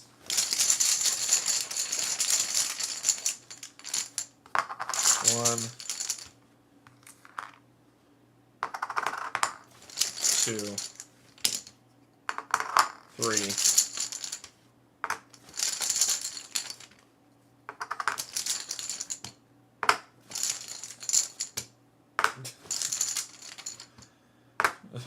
Lord.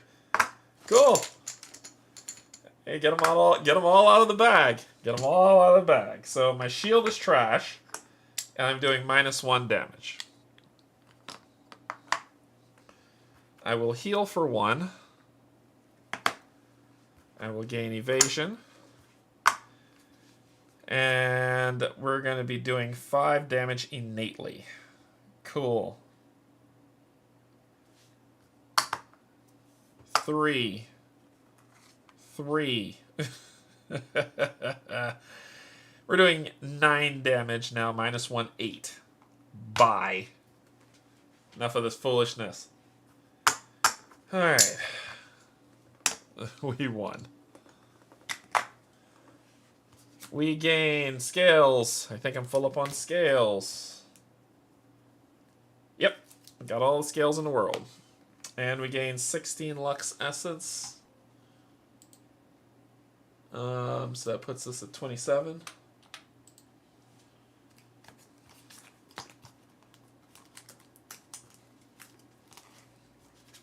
I'm doing all this because I'm 1 sil short. Isn't that fun? Let's see. These go away. These go away.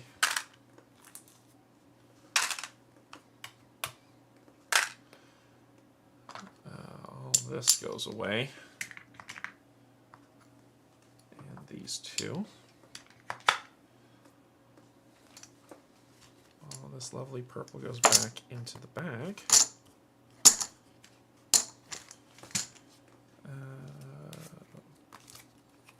Primary.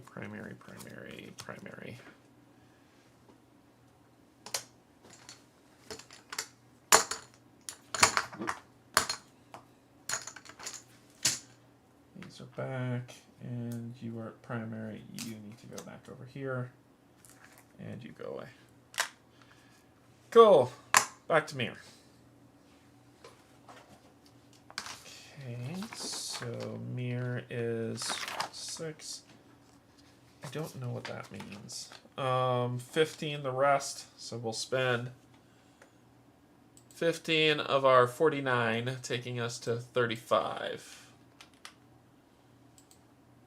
to heal up to full.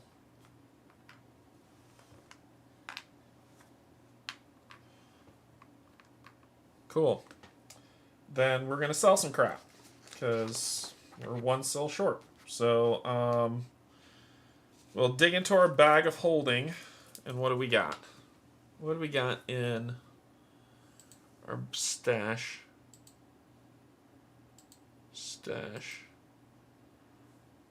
Stuff we could just chuck. Looking for enemy drops. Oh, we have so much. We've got 4 animal hide. So let me just go ahead and put that at 4. We've got 4 tenebrous shards. I think you could only have a max of 4, so there you go. We've got 6 scales, but it looks like you can only have a max of 4. And we have 4, it would be 6 metal parts, but once again, you could only have a max of 4. So that's what we got to sell. All right, what do you need, champ? Metal parts.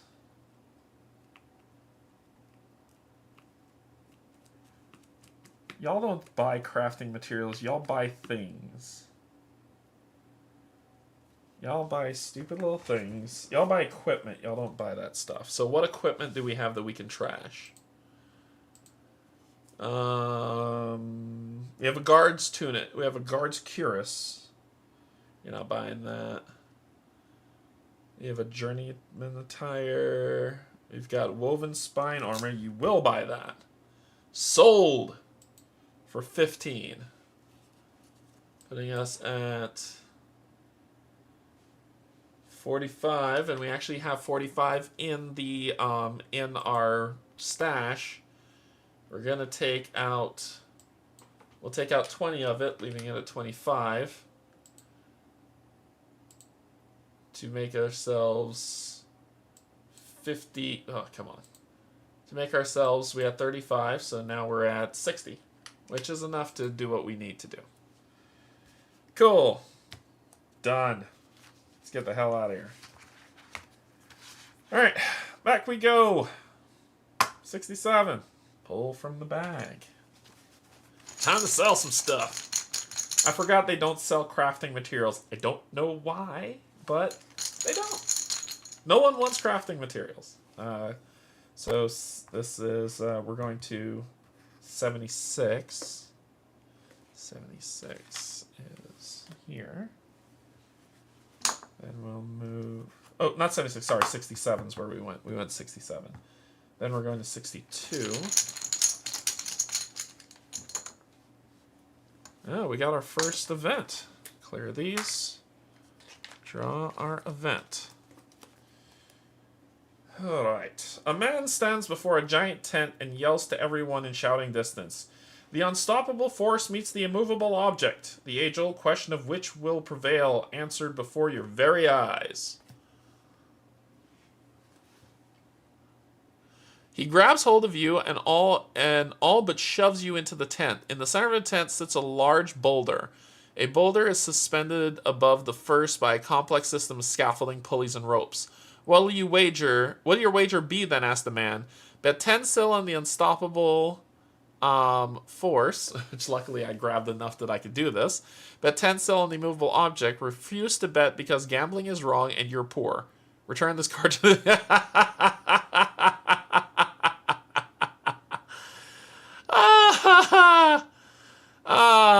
Yeah, we're going to do the third one. Refuse to bet because gambling is wrong and you're poor. Return this card to the field event deck for this region, then shuffle the deck. 3 for sure. Oh yeah, this is so 3. Bye. So we need to shuffle this back into the field deck with all of them.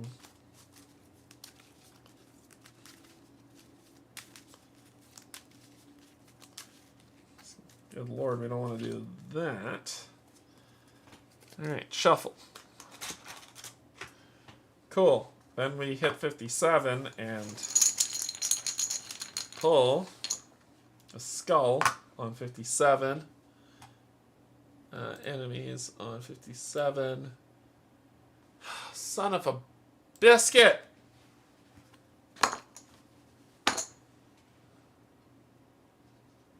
Another tenebrous strider that I have to fight because I don't want that stupid stuff in my bag that's going to kill me.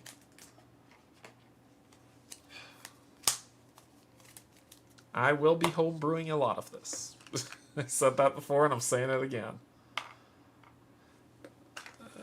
Fight is 6. Shield is 3. And you get 5 of these cubes. 2, 3, 4, 5. Alright, so before I can do anything, that's what I gotta do.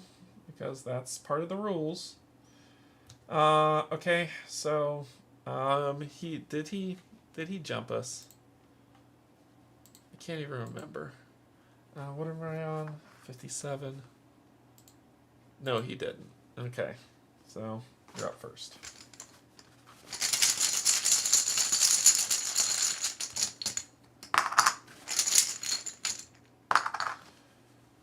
Cool. Boom. Boom. Boom.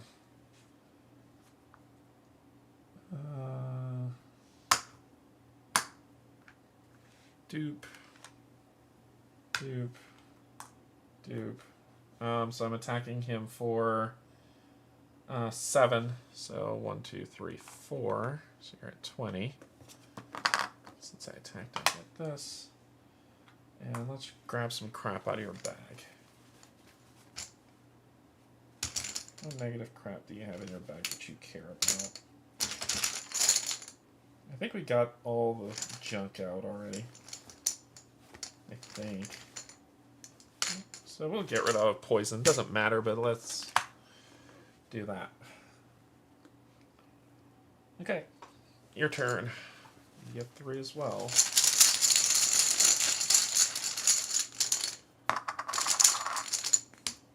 One, 2. Gotta do better than that. 3. Not by much. Okay.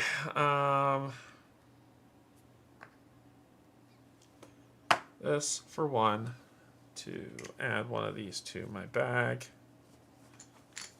I kind of wish the game had more RP and less combat. Just feels like the combat there to pad out your game time.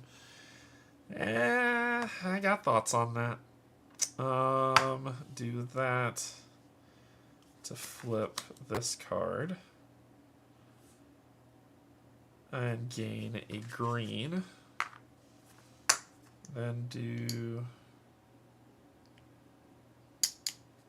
these 2 for 1 to attack you for 6.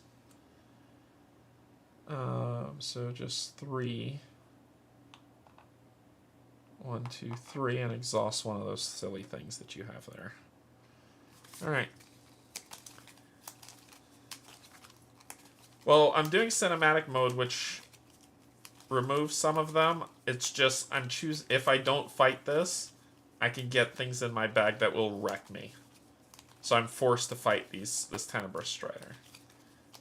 But it is what it is. It is what it is. Alright, here we go. What are you doing? You're going to spend 2 to gain an evade and draw another card. You're going to attack, Gregory did attack you. You're going to attack him, spending 1 to attack plus 2. So you're attacking for 8 on 5, so 1, 2, 3. And then you'll spend the other one to put 2 negative shield things in my thingamadoo and attack me for 7, so 1, 2. And that is your turn. Okay, so flip, flip, flip.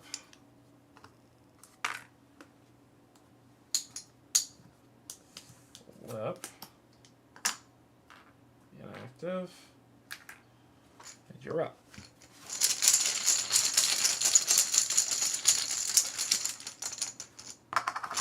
One, 2, 3. Nothing but shields. 4. Alright, so I need to activate a potion.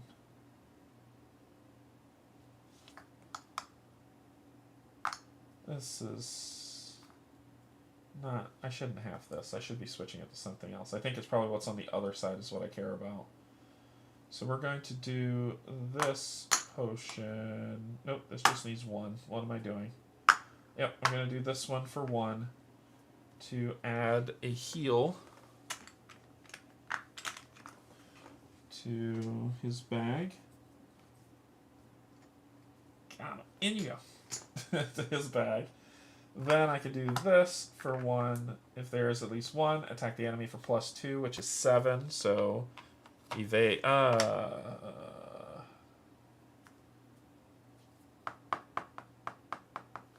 gonna just attack him first so he can evade. Then I'll do this for 7, which is 1, 2, 3, 4. Then I got a shield that I'm going to just pick my nose with. And that's going to be your turn. You're going to draw 4.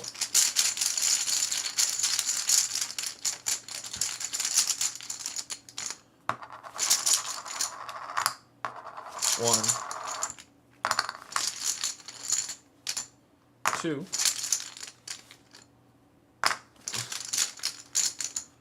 3,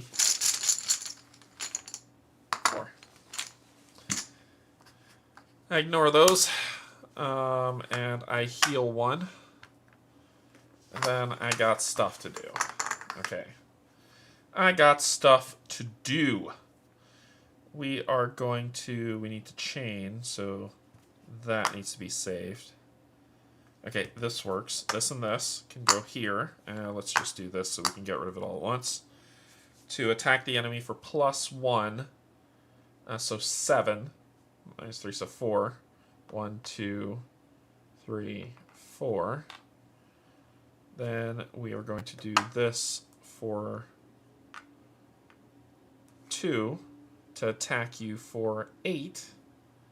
1, 2, 3, 4, 5. And draw 2 more chips.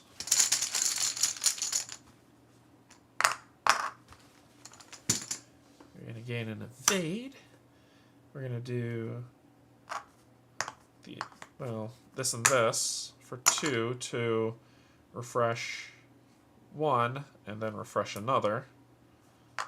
And then we're going to do this to spend those 2.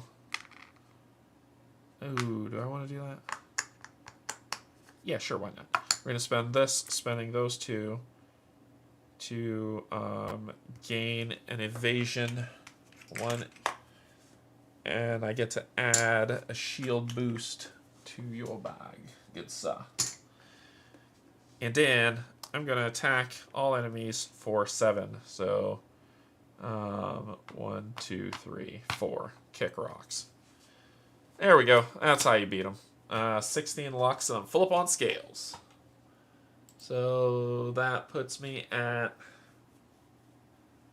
16. That puts me at 43. 43.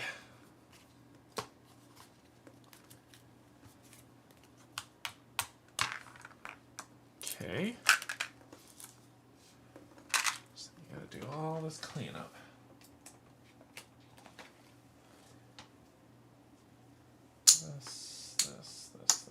This all goes in here. This goes back. And you flip. And you're all readied up. You're ready to lose these 2 wonderful things. Thank you for your service. Put all this other stuff back in his bag. Flip. Flip. Flip. Flip. And lose these 2. Okay. Alright, now we can do the story. So, where were we? We got to pay money, right? So we did. So now we're going to spend the 50, taking us down to 10. Still.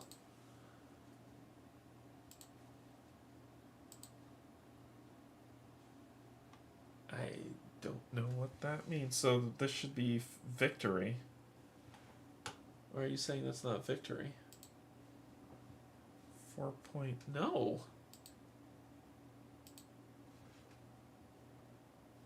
Campaign 1.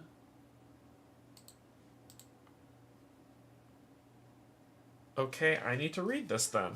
Bronya leads you down into the cargo hold, passing crates of potatoes and bags of grain before she reveals a secret compartment at the back of the ship. The most I've ever squeezed into here is 3 people, she explains. With just the 2 of you, it should be comfortable enough, at least for a short trip. The space, as it so happens, is barely wide enough for you to sit shoulder to shoulder.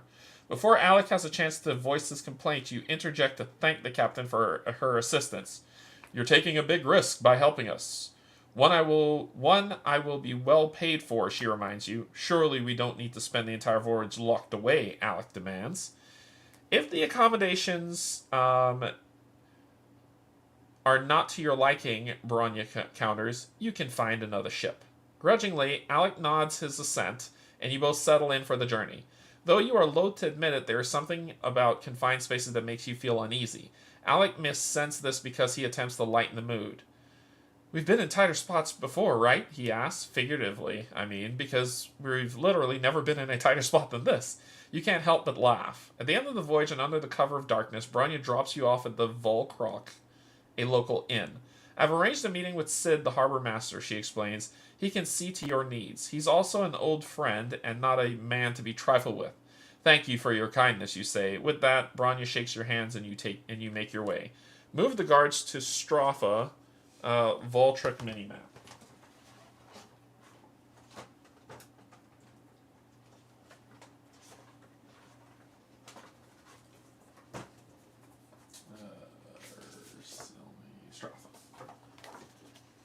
Move the guards to Stropha. That's where we are. Voltric something. The Voltric. Right there. Okay.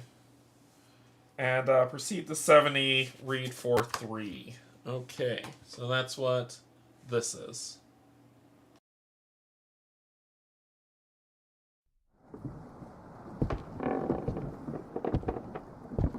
Branya leads you down into the cargo hold, passing crates of potatoes and bags of grain before she reveals a secret compartment at the back of the ship. The most I've ever squeezed into here is 3 people. With just the 2 of you, it should be comfortable enough, at least for a short trip.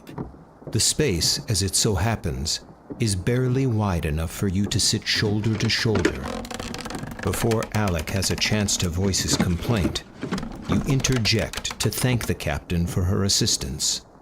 You're taking a big risk by helping us. One I will be well paid for. She reminds you. Surely we don't need to spend the entire voyage locked away. If the accommodations are not to your liking, you can find another ship. Grudgingly, Alec nods his assent, and you both settle in for the journey. Though you are loath to admit it, there is something about confined spaces that makes you feel uneasy. Alec must sense this because he attempts to lighten the mood. We've been in tighter spots before, right? Figuratively, I mean, because we've literally never been in a tighter spot than this. You can't help but laugh. At the end of your voyage, and under the cover of darkness, Branya drops you off at the Volkrok, a local inn. I've arranged a meeting with Sid, the harbor master. He can see to your needs.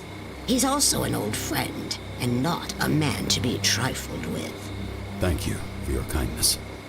With that, Branya shakes your hand, and you find your way inside. So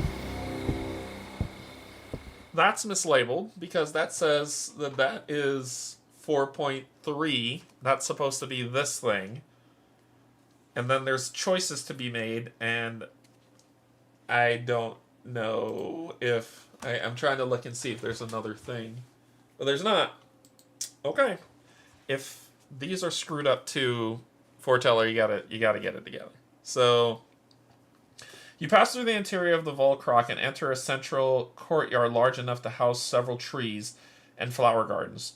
There are tables and chairs scattered amongst the greenery and a small bar along the eastern wall, well stocked with a variety of drinks.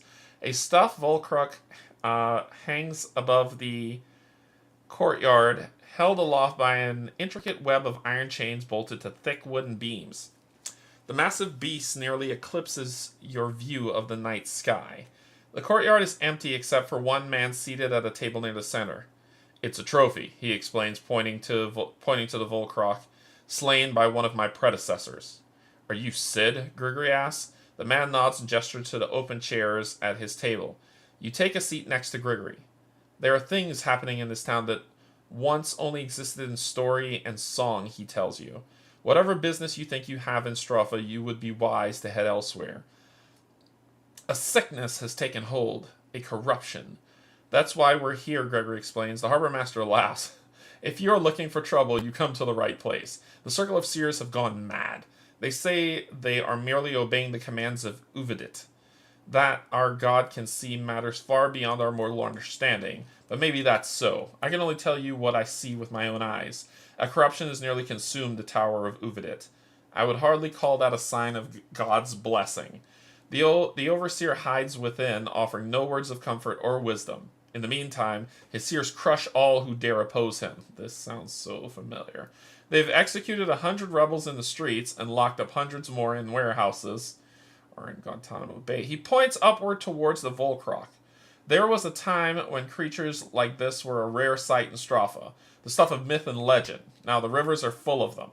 Is there any way we can reach the tower without being detected, you ask? The harbor master considers this. The sewers. Once you reach the tower, though, you'll face heavy resistance. If we could convince the town to rise up, we wouldn't have to hide, Gregory says. We could take the tower by force. The sun will be up soon, the harbor master reminds you. Whatever you do, I suggest you do it quickly and under the cover of darkness. Do we free the townspeople and make a frontal assault, or sneak into the tower through the sewers? I think we're going to go with A and free the townspeople. Let's make a spectacle of ourselves. Place the narrative chip on Stropha Warehouse District.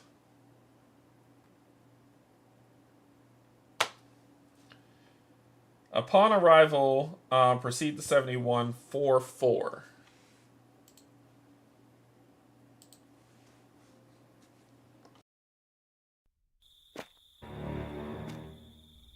You find your way to the warehouse district. Everywhere you look, there are seers patrolling the dimly lit streets. Some walk alongside corrupted dog-like creatures they have leashed with iron collars and chains. The grotesque beasts are as large as wolves, and their eyes burn a fiery red. You do your best to avoid detection, until at last you arrive at the warehouse Sid indicated on your map. Guarding the entry is none other than the Hand of Uvidet, leader of the military wing of the Seers.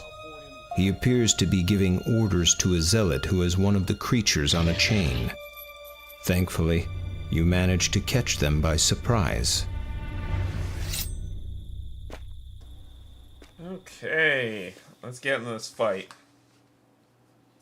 Let's see. We need to put this over here.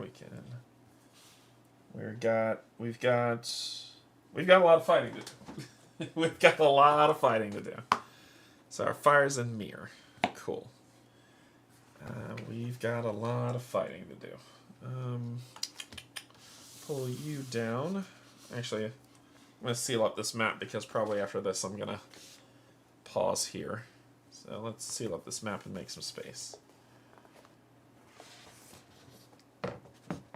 Yeah.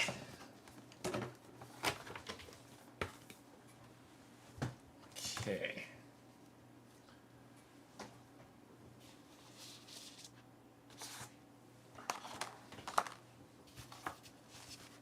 One, two, three, four. I'll slide you over here. I'll do 3, 4. 1, 2, front, rear. Alright, so we are going to place a 4-star dust in 1. Oh, it's only 1, 3, and 4. Okay. 1, 3, and 4. 2 is not there. Which, there you go. That should give you a good sense of things. So, a dust stalker. 4-star in 1. So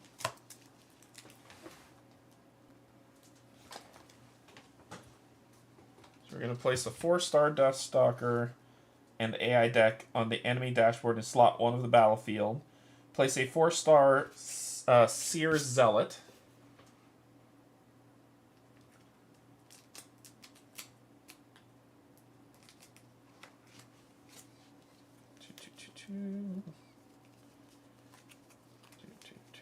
With your AI deck, and I need to find you a 4-star one now. 4-star Seer Zealot. An AI deck in 3. And a 4-star Hand of Uvidet.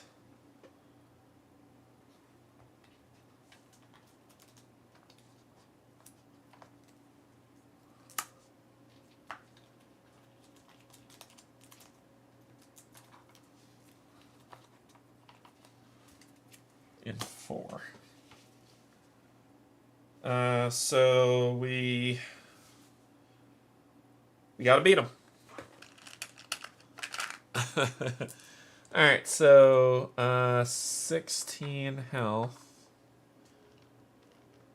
2 shield, 5 plus 1, 21 health, 4 shield, 5 plus 1.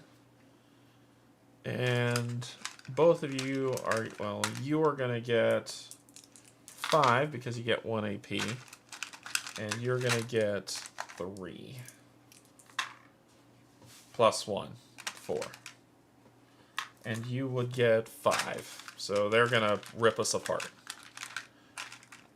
2, 3, 4, 5. They are going to rip us to bits. Okay. Fight. pull this off the table. Hey, Mike.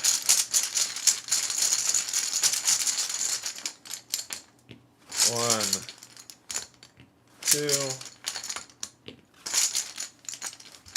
three. Boom, boom. One. Oh, it has to be an inactive, right? Oh no, just empower the effective one. Gain one. I'm gonna spend this and one to give you one. And then I'm just gonna start slashing at stuff. So I didn't set up your health. You have 24 health, 3 shield, and 6. So I'm gonna start cutting at stuff. So let's start cutting stuff. We're gonna cut you for 5 minus 3, 2, 1, 2. Then we're going to attack you for +2. I'm attacking you for 7. So 1, 2, 3, 4. And you're going to enjoy yourself. This down here. A nice hefty poison token.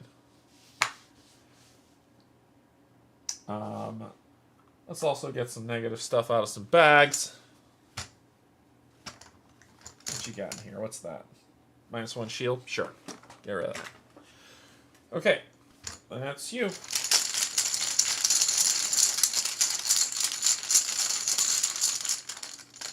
And 1.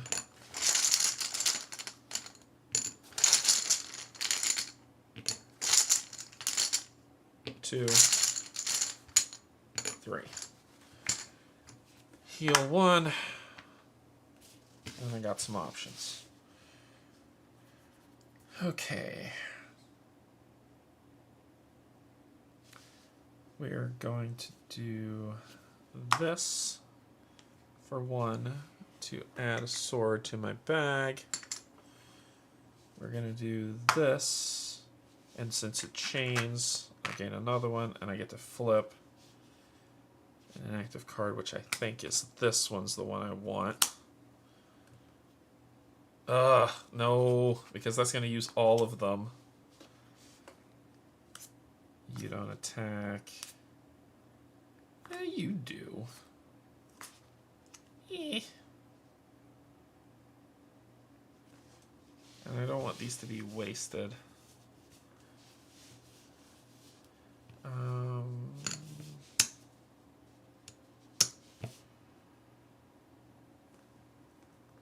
It'll cost 3 anyway. So I'm going to do this one. I'm going to flip that. And then I'm going to do 1, 2, 3, and 3 to attack for 9. And I chained it so you get a -1 to that fun. So you're at a 2. So you're taking straight up 7 damage.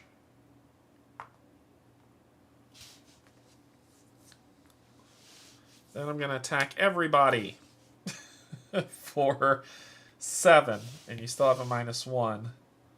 So you're taking 6 damage. 1, 2, 3, 4, 5, 6. You will take 4 damage. 1, 2, 3, 4. You will take 3 damage. 1, 2, 3. I'm ready for your pain. Bring it. Here we go.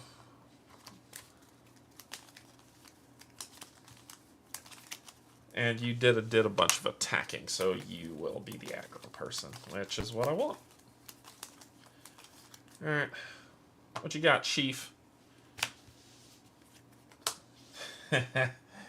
You're gonna do this, and you will gain 2 armor tokens until the start of your next turn. If attacked while this card's active, attackers gain poison to their bag. Effect occurs after each attack. That's all you get. That's all you're doing. And you would take a poison damage. Okay, you are number 3, so you go first. So it's your turn. I think I have something for that. Alec has something just for that. And it's not an attack. Alright, you'll pull that card. Alright, Seer of Zealot. What do you got? All enemies, find weakness. 2 shields to the bags. 1, 2, 3, 4. 2 to your bag. 2 to your bag. And then you are going to do Uvedet's Vision to draw another card. If your health is... If health is its starting value, it is not. If health is less than 7, it is not. That's all you get. It is not a starting value because I hit you. Alright, cool. That's actually a fortuitous card for you. Okay, what do you got? You've got... You. If there is a minus... Yeah, there is. Exploit the weakness. You will be attacking for 10. 10 on my 5. And then you will advance and draw another card. To where you will spend 1 to gain 2 armor. Until the start of your next turn. If your health's less than 5, do a potion. Heal 5. It's not less than 5. So, okay. Cool. Then we do this, this, that, and that. That to flip. That to flip. That to flip. Inactive, inactive, inactive. Alright, let's draw up some stuff. Let's draw up 4. 1,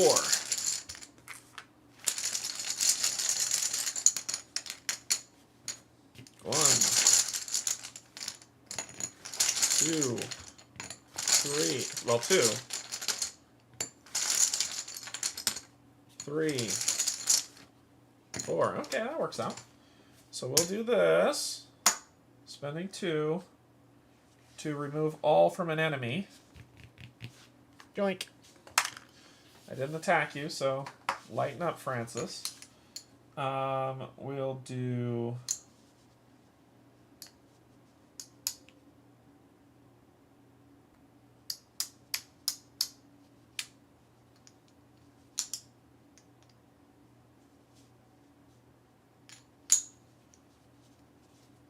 this with 1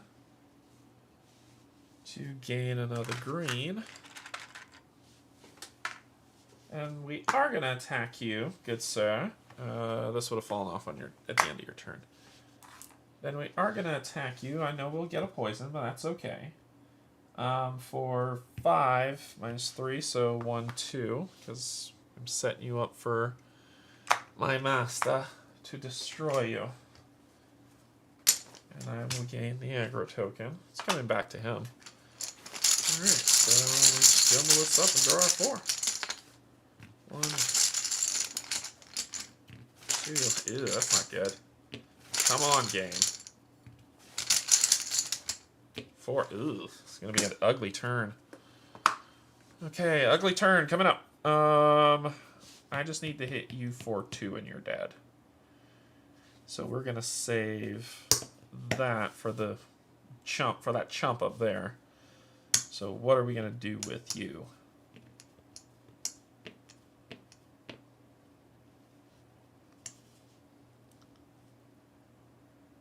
We are going to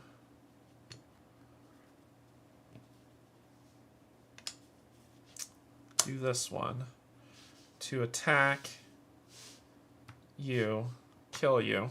You're dead. We get a poison. I don't care. But you're dead. So flip you over. And then we are going to do this with 2 to attack you for +2. So we're attacking for +2, which is 8, -2. So you're taking 6 damage. 1, 2, 3, 4, 5, 6. And draw two more. 1.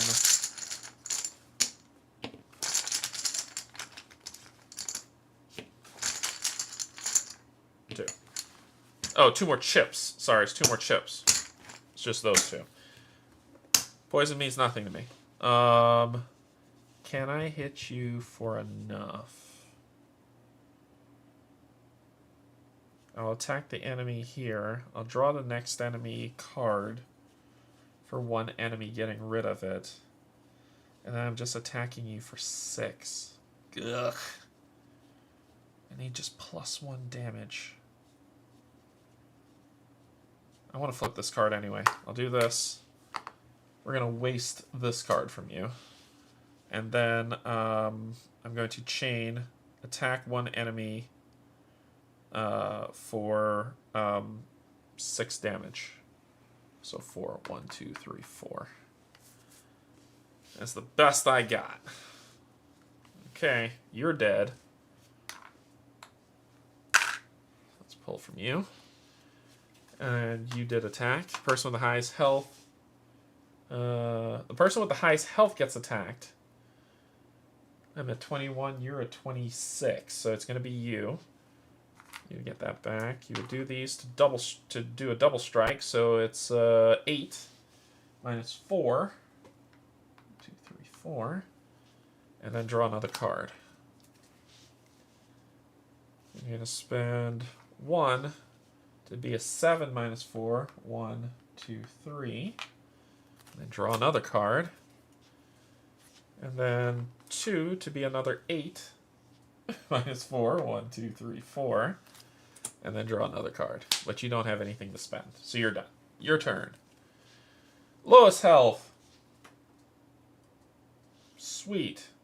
If the target has any exhausted cubes, let me get this back. These will go away. No mercy. So you're attacking for 10. 1, 2, 3, 4, 5, 6. There you go. And then draw another card. Oh, and you would spend... How much to spend on that? 1. Yep, did it right. Lowest health. We do the same thing again. 1, 2, 3, 4, 5, 6.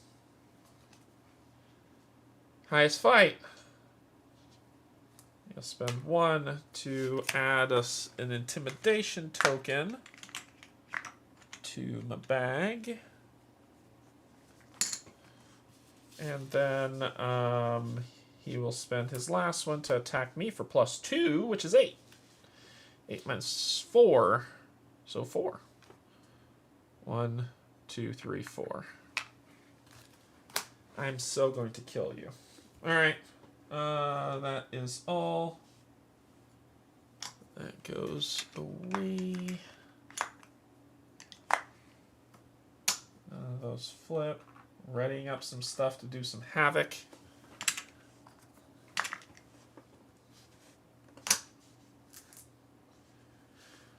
Flip. Flip. Flip. Ready.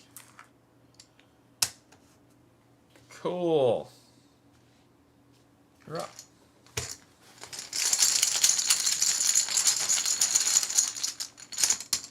One, 2,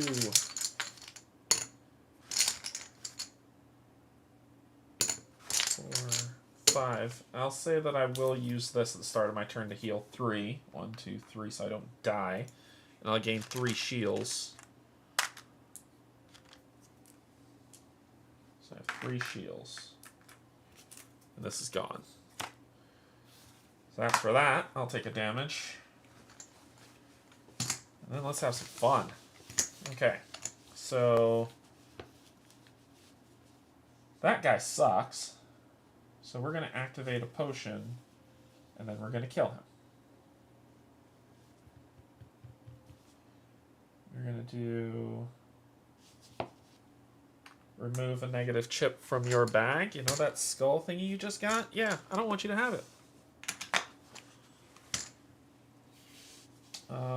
We are going to... Yeah, this is enough to kill you. I'm just going to attack that guy. It's enough to just kill him straight out, so he's dead. Alright, jerk. Let's talk. First, I'm going to attack you for +2. Let me give you a poison potion, see how you like it. So I'm attacking you for 7. -4, so 1, 2, 3. I'm then going to activate something. I'm going to activate this for 1 to give myself another green. And then I'm going to do this for 1 to attack all enemies for +2 and flip a non-card. I'm going to flip that one. And we're going to attack you for 7. So 1, 2, 3. I'll take the aggro token. I'm fine with it. Right. Oh, that's wrong bag. Your turn. And 4.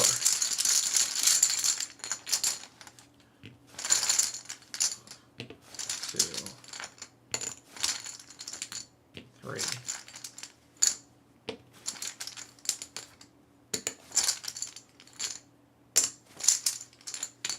4.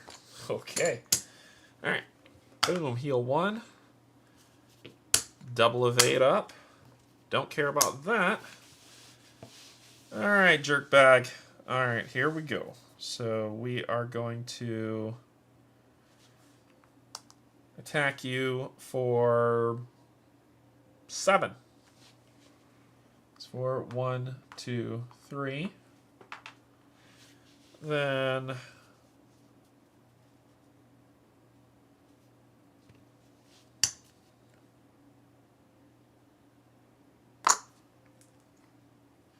to attack you for another 7. 1, 2, 3.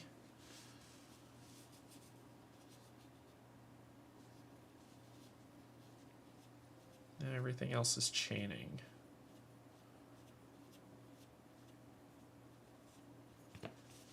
Before I'm just gonna attack this jerkwad. I'm gonna turn this into a shield for. Yeah, there's not really big attacks right now. I'm setting up to block. So I'm going to do this, spending 1 to do this and this to both of our bags.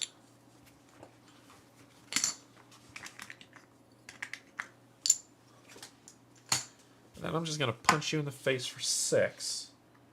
1, 2. And I'll take that aggro token. Alright, start of your turn, you're going to take a damage going down to 3. You're going to draw a card. Person with the highest, that would be you. You are going to spend 1 to attack +4. No, you won't. Then you're going to draw another card. Energy transfer. Discard 1 green chip from both targets' bags if possible. Gain 1 for each chip discarded this way. And then lead by example, gain another one. Okay, so you're dead this turn. Gotcha. You'll discard 1 green chip from me. All right, my shield's gone. And you'll discard 1 green chip from you. He's not going to live long enough for this to matter. And let's get rid of shield. And you will gain 2 greens. And then you will lead by example. Oh, all allies would gain a green. Nope. Sorry, your allies are dead. No one cares about their lives. You look strong with 3 health left. So let's do this, this, flip, that, that. These will go away. This will go away. This will come here. This will flip. This will flip. I'll go empty, empty, empty. Cool. I mean, he's dead. We won this. I'm going 6 chips. 1, 2. 1, 2.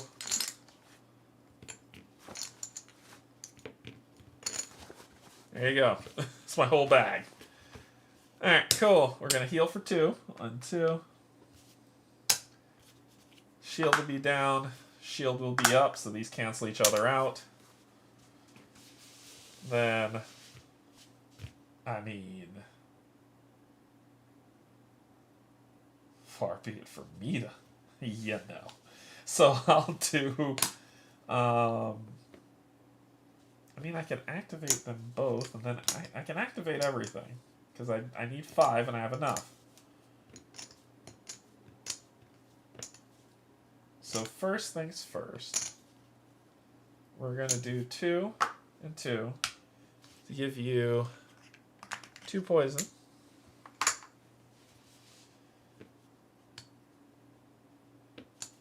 And then I will hit you for 5. 1. And then let's get some stuff in some bags here, huh? Let's do...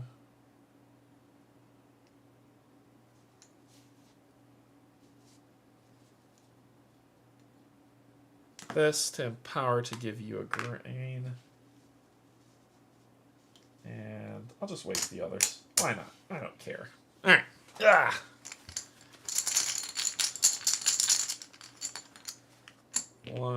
One, 2.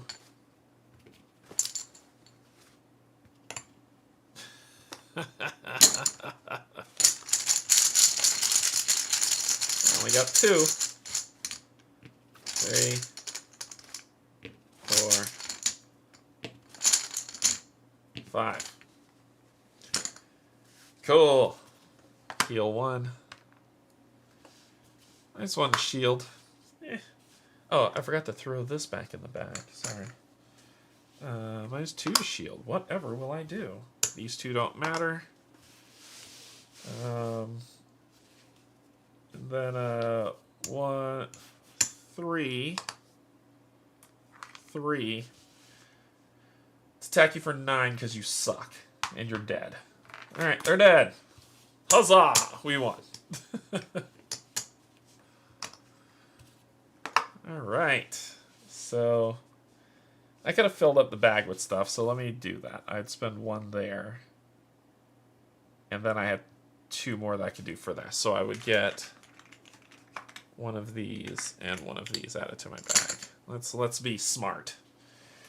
Okay, what do I get? I get... I think I'm full up on Tenebrous Shards. Now let's go to the stash. Yep, I got all the Tenebrous Shards I can carry. I have 2 Ruinous Stones. I don't even know what that is. Ruinous Seeds. Not stones, seeds.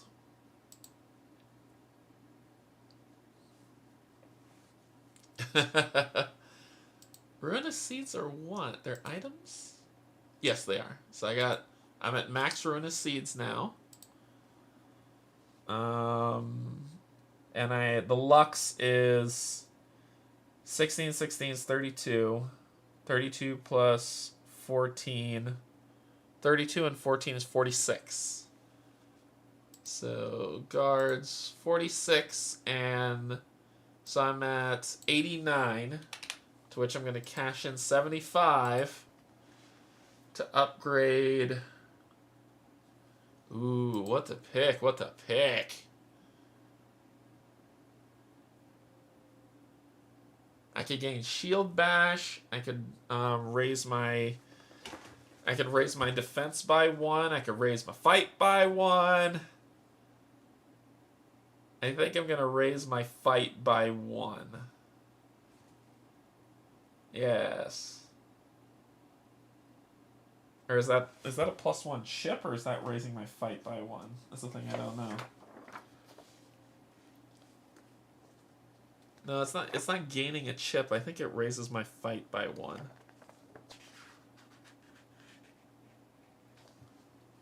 Yeah, that's what it's doing. It's raising my fight by 1. So I'm gonna raise my fight by 1 for Gregory. So Gregory's now smashing at a 7 base. So let's update the tracker to raise his attack by 1.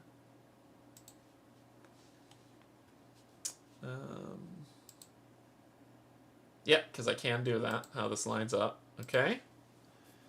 Cool. Cool.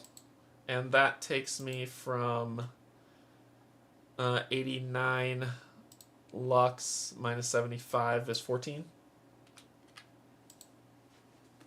Cool. We were victorious, so let's go to Foreteller.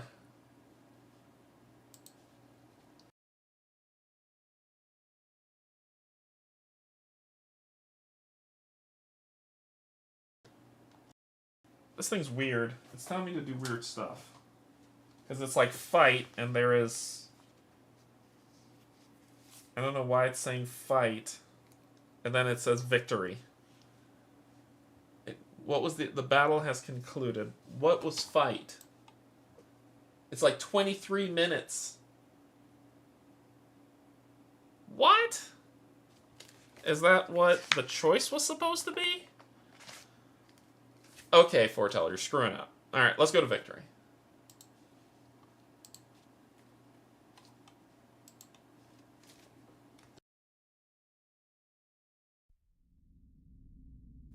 Inside the warehouse, you release a handful of prisoners from their chains, and they begin quickly freeing the others.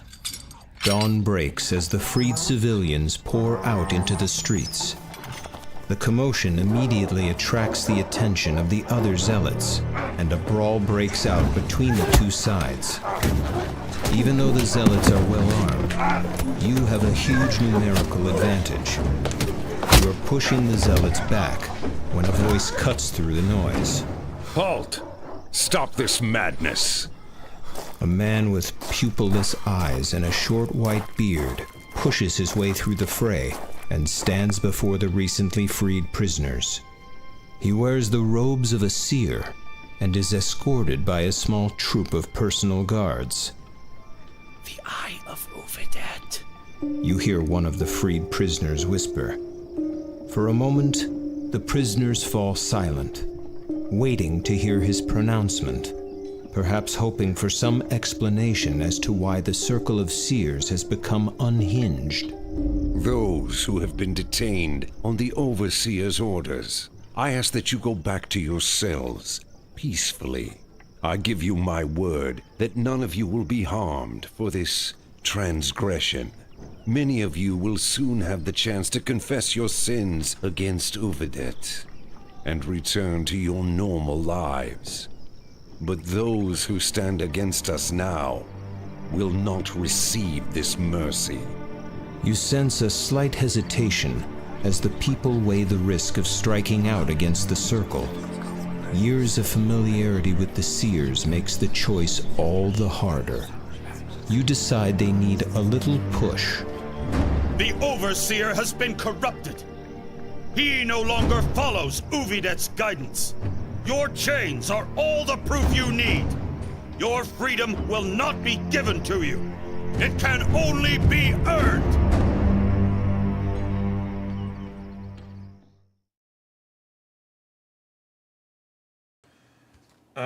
Move the guards to Stropha, Tower of Uvidet, and then go to 40, and then read 4-6.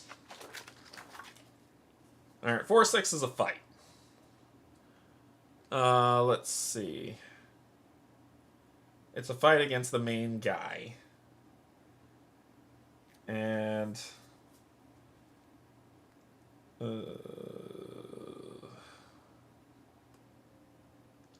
when we beat him...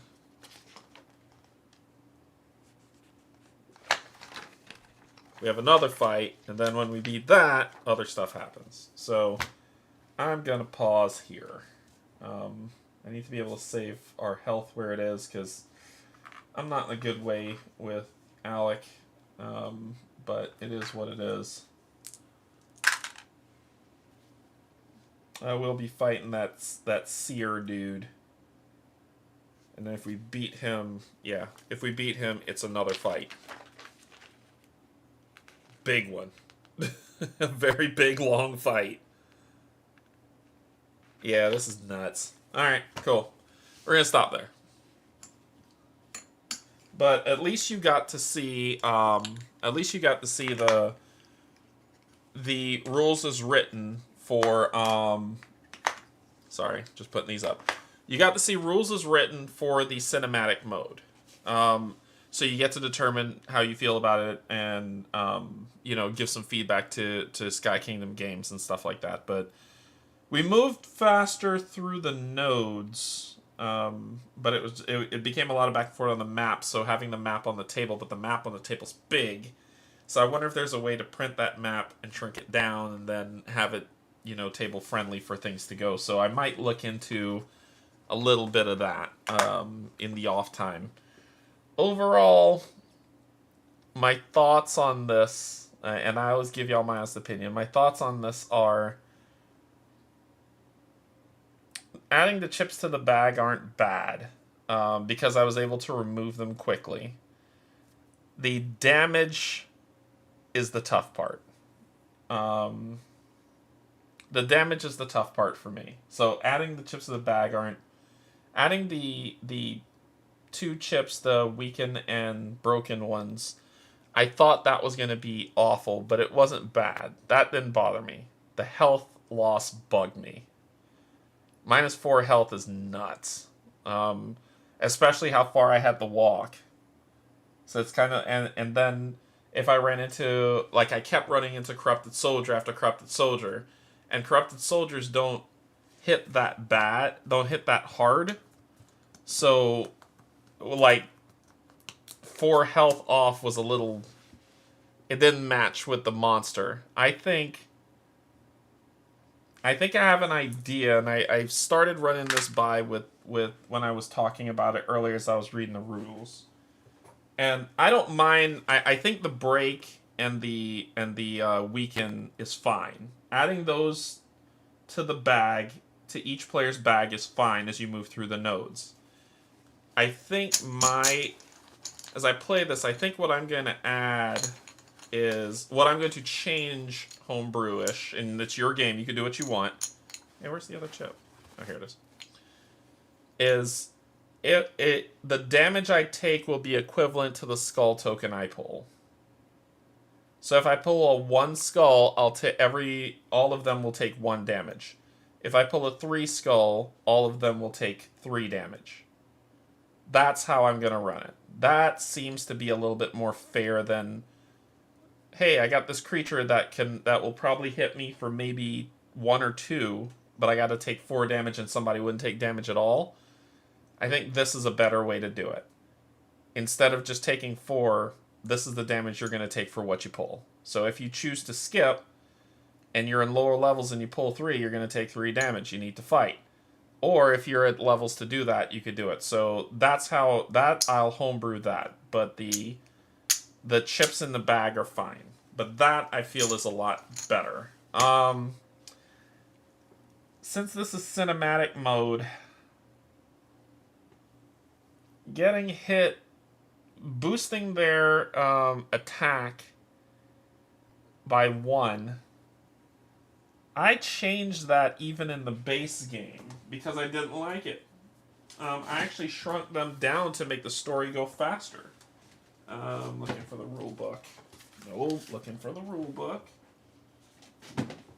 Which is this one. I think that mode was called...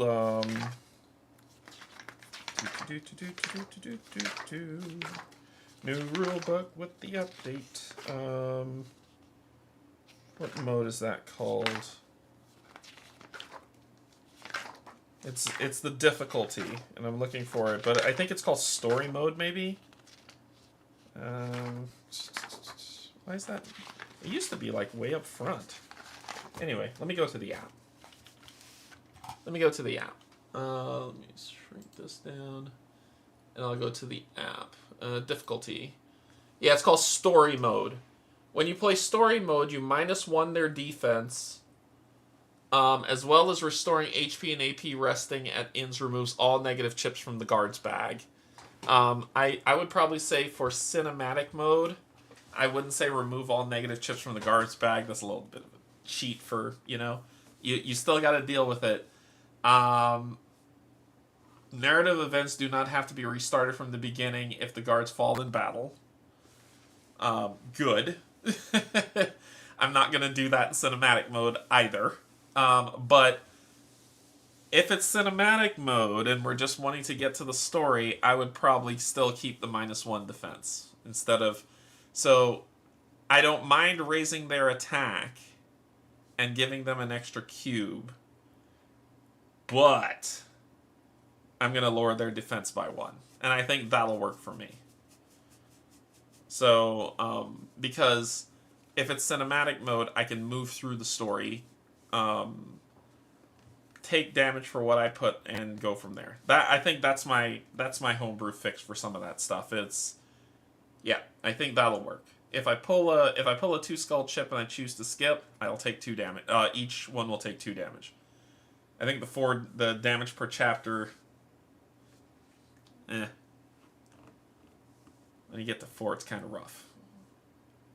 But anyway, I think cinematic mode looks on its head looks good. I thought that adding the chips to the bag would be awful, but no, it worked out. But something else still felt missing, and I think that should fix it. The Tenebris fights, I probably would house rule that to move away from that too, like adding those awful things to the bag. But it's your choice, it's your game, do what you want, right? But the rules, I just wanted to showcase those rules for you all here today, so you can see how that stuff works, so you see if it works for you. I got around the map quickly. I definitely got around the map quickly, but when I got the specific events, I was hurting. Because I took a lot of damage getting up there. I think I'd healed, and then I went into a fight, and I was okay. Alec just got beat to death by one of those guys who hit him for like 10 damage. Like the +1 attack, that's 10 damage on him. On someone who has a shield of 4, so he took 12 damage in 1 round. Which is rough. Like, that to me seems brutal. But it is what it... But I don't think I've ever... I haven't shelved out that much damage at all this game. I think the most damage I've shelled out with Gregory was 9. Yep, it was 9. I don't think I've shelled out more than 9 damage. But that's where we're going to go. And cinematic mode, like I said, it'll play it how you want. But I just want to showcase the rules for y'all to see. Okay. Alright, so this game is still a lot of fun. I think this game's still good. I really want to get back to it because I want to finish campaign 1 and get the campaign 2 and play Catherine. So, we'll see. I'll schedule something to keep going with it, to push through, but I'm going to homebrew this stuff and see how it plays. I'm not even kidding. So if you're looking to watch the playthrough, I'm going to put up, this is my changes to my game, and I don't think it will take away from the fun of the game as we play. But that is going to be all for today. Alright, so what's coming up? Thursday is something. Thursday is Aeon's End with Pac-Man. And then Sunday is Arkham Horror with Kate and Cynthia, and we'll be finishing off. Dunwich, and then moving into the Drowned City to play that, to see where that goes from there. But I just want to say thank you to my patrons, subscribers, and if you're neither, just hanging out. Thank you for hanging out with me. More to see as we go. I think this game is wonderful. I think this is a really fun, good game. Y'all should check it out and spend your money on it to play through. Find the mode that works for you. Find the event stuff that works for you so you can play through this really great and wonderful story that Eric and crew's written. That is fantastic. It is really good.